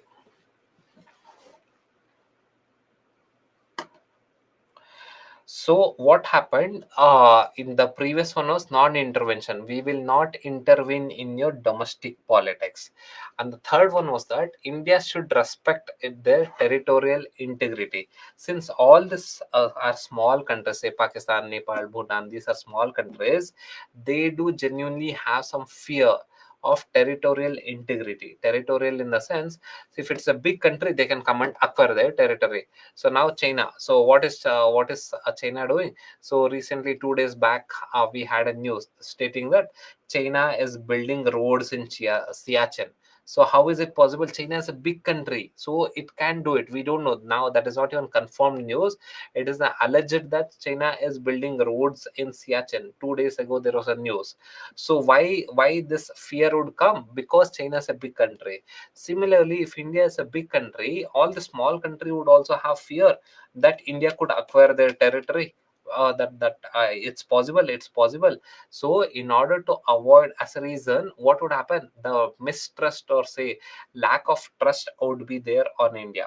So in order to avoid this, what was the third principle? It stated that India should always respect the territorial integrity of the neighboring countries. If we openly state that we will respect your territorial integrity, even though if you are a small country, we respect your territorial integrity. We will not breach the border. We will respect that border. If we tell that, this country will have a good trust on India. So that is your respecting the territorial integrity of the neighboring countries, or respecting the territorial integrity of the neighboring countries, of the neighboring countries. Okay, next one is fourth one. So fourth one, right on. What is the fourth one? Fourth one is peaceful settlements of disputes. Peaceful settlements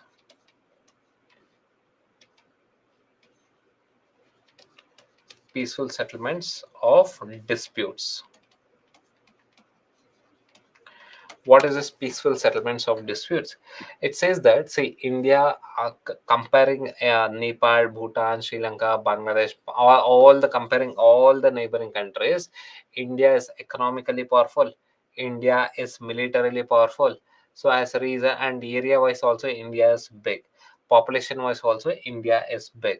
So if there is any dispute that occurs between any of these countries, any of the neighboring countries, we should peacefully resolve it. We should not indulge in economic sanctions. We should not indulge in wars, etc. We should peacefully resolve the disputes. So if we peacefully resolve the disputes, what would happen? It will build a good relationship with those countries.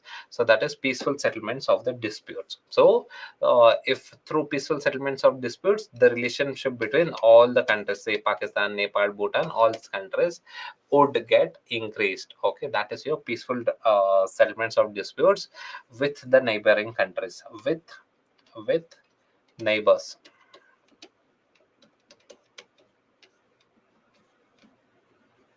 with neighboring countries. And the next one is shared security. The last principle is that shared security.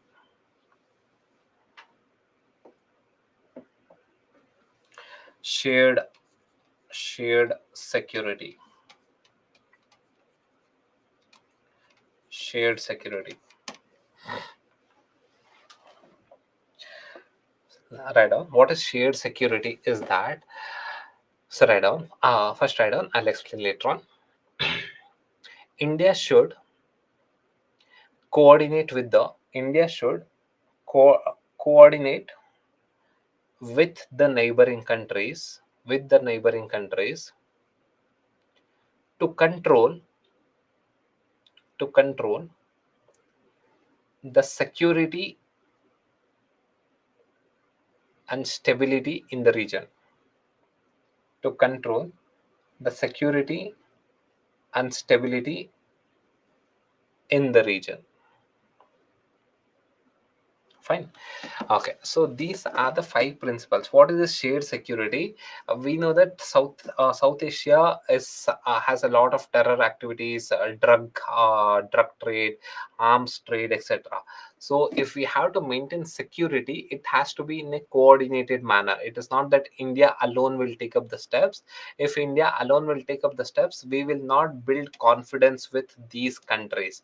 We will not, if we don't build confidence with these countries will not trust on India, will not develop a trust on India. If these countries don't develop a trust on India, so what would happen? We cannot have adequate trade and investment with these countries.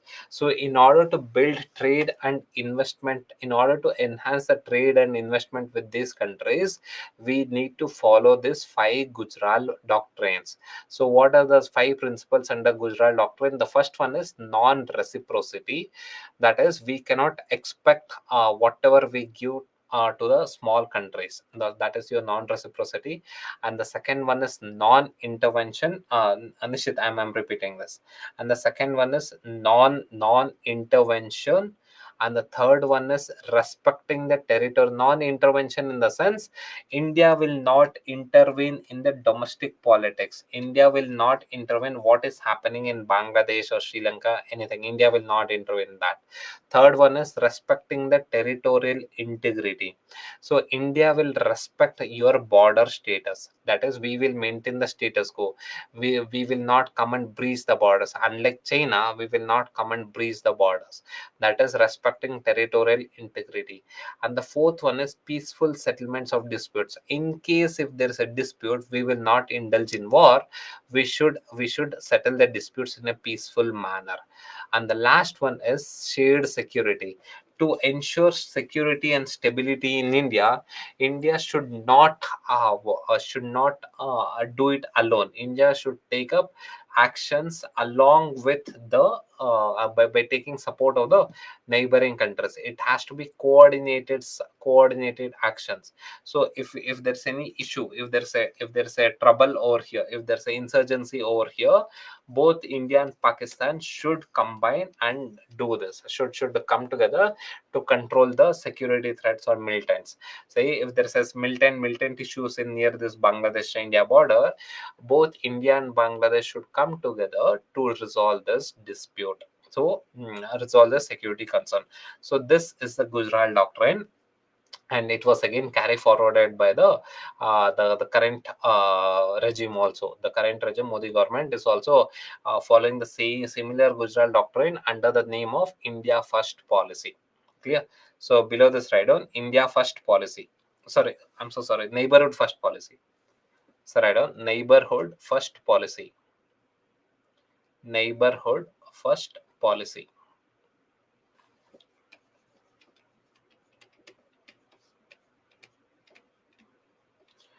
Neighborhood First policy. So write down Neighborhood First policy 2008. It is a continuation. Neighborhood First policy, it is a continuation of the Gujarat doctrine. It is a continuation of the Gujarat doctrine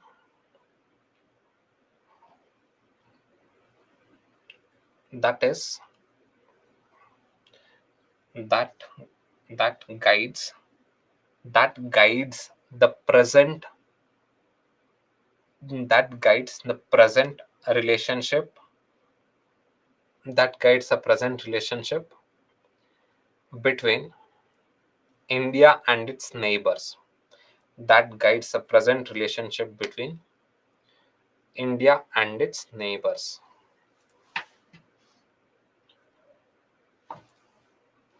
That guides the present relation between India and its neighbors.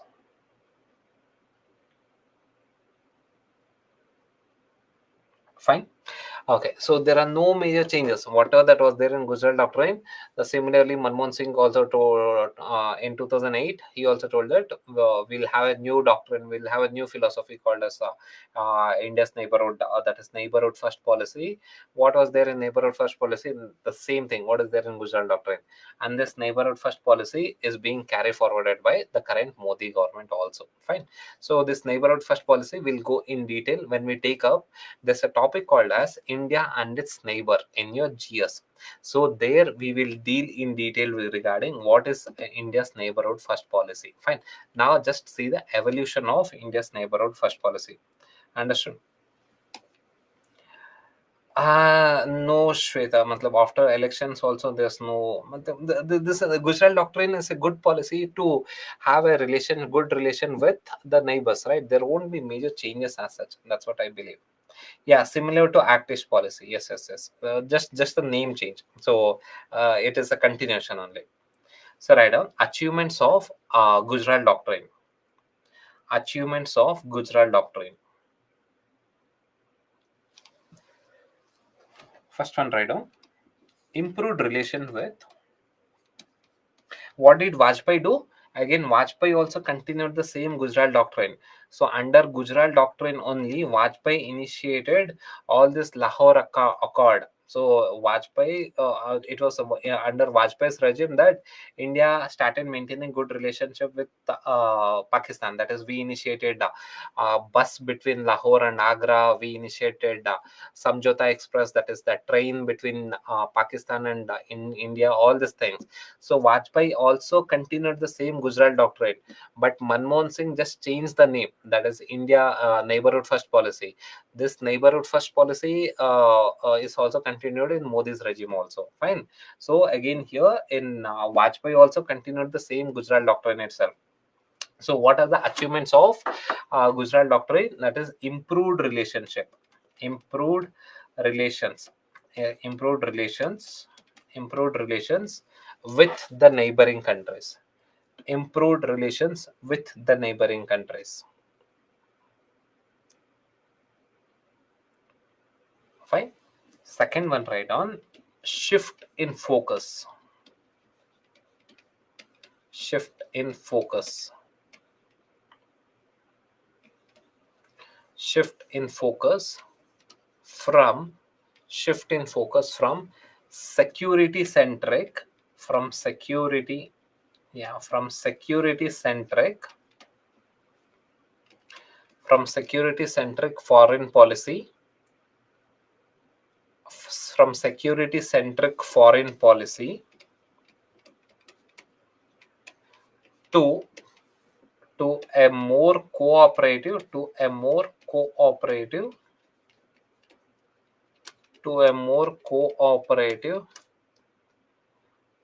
and development oriented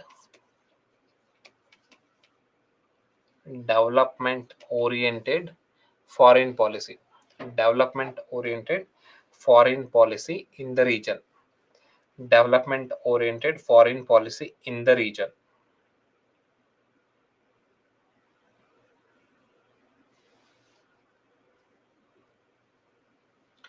Okay, so earlier, as I told earlier that is India's foreign policy had mainly focused on the security angle. That is, India should have a foreign policy in such a way that we get the security benefits through that foreign policy. But in the Gujarat doctrine, what did we do? We shifted from a security centric foreign policy towards more cooperative and development oriented foreign policy among our neighbors. So these are the achievements of these are the achievements of the Gujarat doctrine in 1996. Fine. Okay. So now let us understand what is this Vajpayee's regime. So write down Vajpayee, India's foreign policy under Atal Bihari Vajpayee. That is a foreign policy of Vajpayee regime. Foreign policy of Vajpayee regime.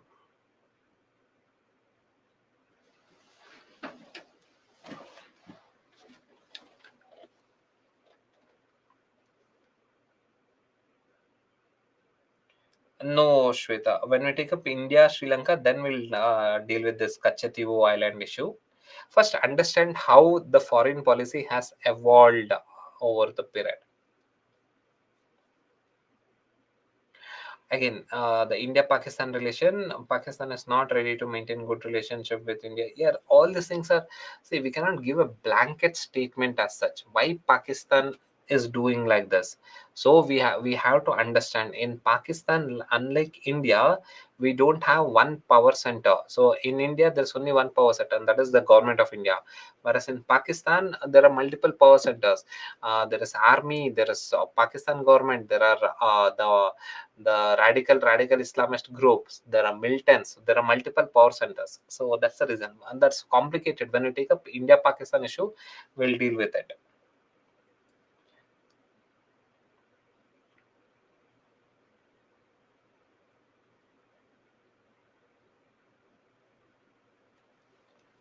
Okay, so now let us understand Vajpayee's regime.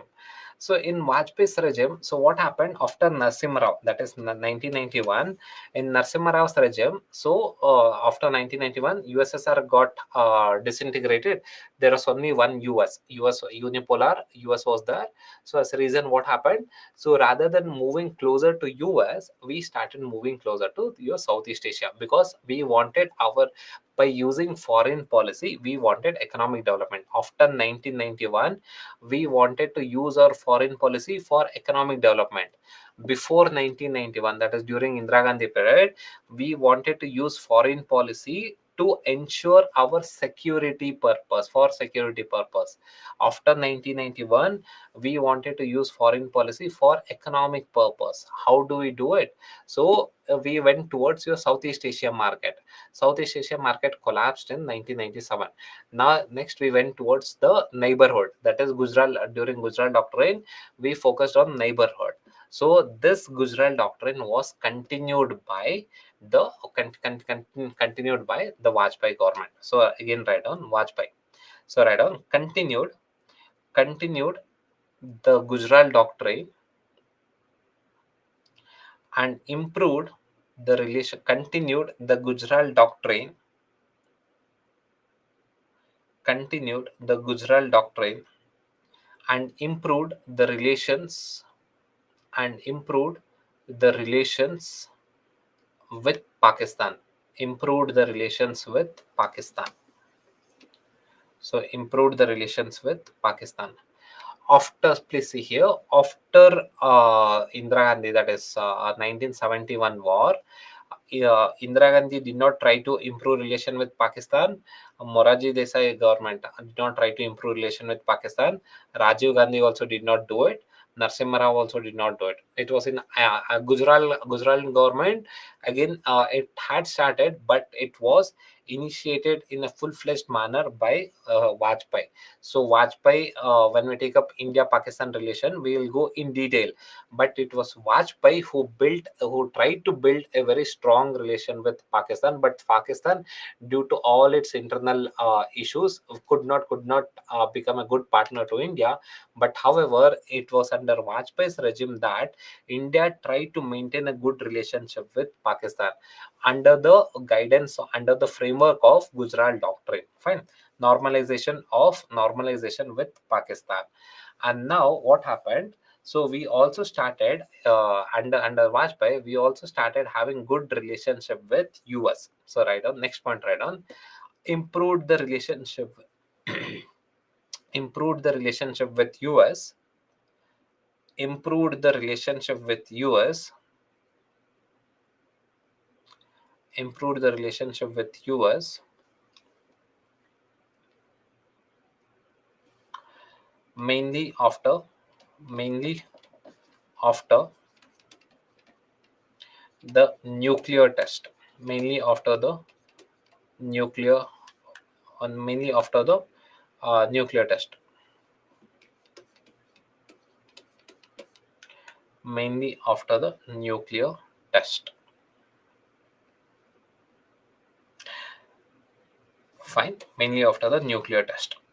So this was the foreign policy, that is during Vajpayee's regime. So we followed Gujarat Doctrine. That is, with all the countries, neighboring countries, we initiated a good relationship. Specifically, we have to tell with respect to Pakistan, Vajpayee tried a lot to build a good relationship with Pakistan. But however, due to all the domestic politics in Pakistan, we could not build a good relation with Pakistan. But it was tried by Vajpayee. But again, what happened in 1998, we had a Pokhran test, that is a nuclear test. So in this nuclear test, so India conducted a nuclear test whereby India established itself as a nuclear power. For the first time, we established ourselves as a nuclear power.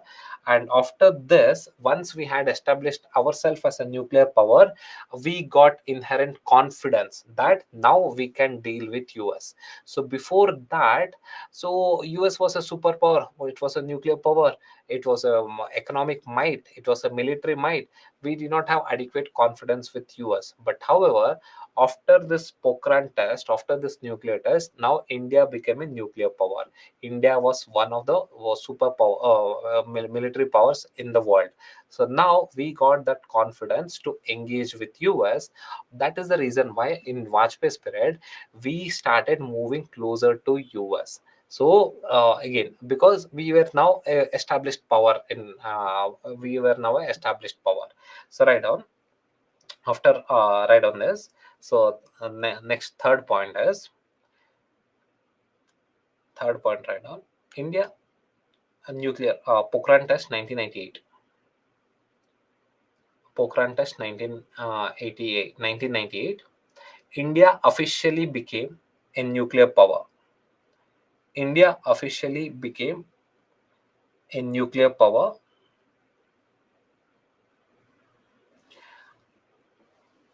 Officially became a nuclear power, asserting its strategic autonomy, asserting its strategic autonomy and deterrence, asserting its strategic autonomy and deterrence against the potential threats. Against the potential threats. Fine. Okay, so in Vajpayee's, if we have to summarize the Vajpayee's regime, so we can say that in 1998, Vajpayee became the prime minister. We conducted in 1998, we conducted the nuclear test. India became a powerful entity. Now India became a nuclear power. Just look at the timeline. 98, we conducted a Pokhran test. India became a nuclear power, and India Vajpayee was following the Gujarat doctrine. What is Gujarat doctrine? Having close relationship with the neighbors. So what happened from 1999 onwards, we had that is even though despite having Kargil war in 1999, we had a Kargil war with Pakistan. Despite that, Vajpayee still followed Gujarat doctrine, and we moved towards Pakistan. We initiated a lot of dialogues with Pakistan, but however, unfortunately, due to the domestic politics in Pakistan, it did not go up well. So Vajpayee was following Gujarat doctrine. Along with that, now after this Pokhran test, India got adequate confidence to deal with US. So what happened during Vajpayee times? India started moving with US in terms of in terms of economic and defense trade. So, and this movement, that is, it was Vajpayee who initiated, who went much closer to US for economic and defense purpose. And this activity and this move, this step is was later on carried forward by Manmohan Singh. So whatever Manmohan Singh was also very close, took India closer to US, because in terms of your economic and defense trades, because it was initiated by Vajpayee. So Vajpayee initiated it, and it was taken forward by Manmohan Singh. But however, Vajpayee also initiated this close contact with Pakistan. But after in Manmohan Singh's regime, this was not done. But however, this policy was taken ahead by Manmohan Singh's government, and this policy, that is, say India moving closer to the neighboring country, this is nothing but a carry forward of Gujral doctrine. It was Gujral who started this neighborhood, that is Gujral doctrine. That is, we should be closer to the neighbors. Vajpayee started it. So Vajpayee started it. Vajpayee also carried forward the neighborhood, that is Gujral doctrine, and he was moving closer to Pakistan. It didn't work out. So then what happened? So in 2008, Manmohan Singh rephrased this Gujral doctrine into India's, that is neighborhood first policy, and then it was carried forwarded by even by the current Modi government. Fine. Okay. So this is your Vajpayee's regime. Next, write down contemporary foreign policy. Contemporary foreign policy. It has to be 2000s. Okay, that is from 2000s till the present times.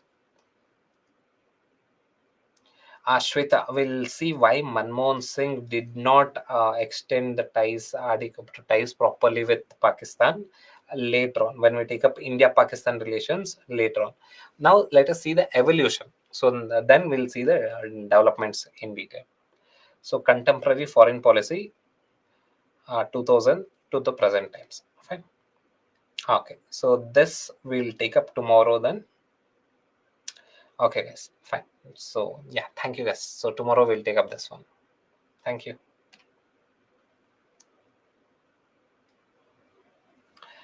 I'll tell them. I'll tell them to upload the PPT. Fine. Yeah. Thank you. Thank you. Thank you, guys. Thank you.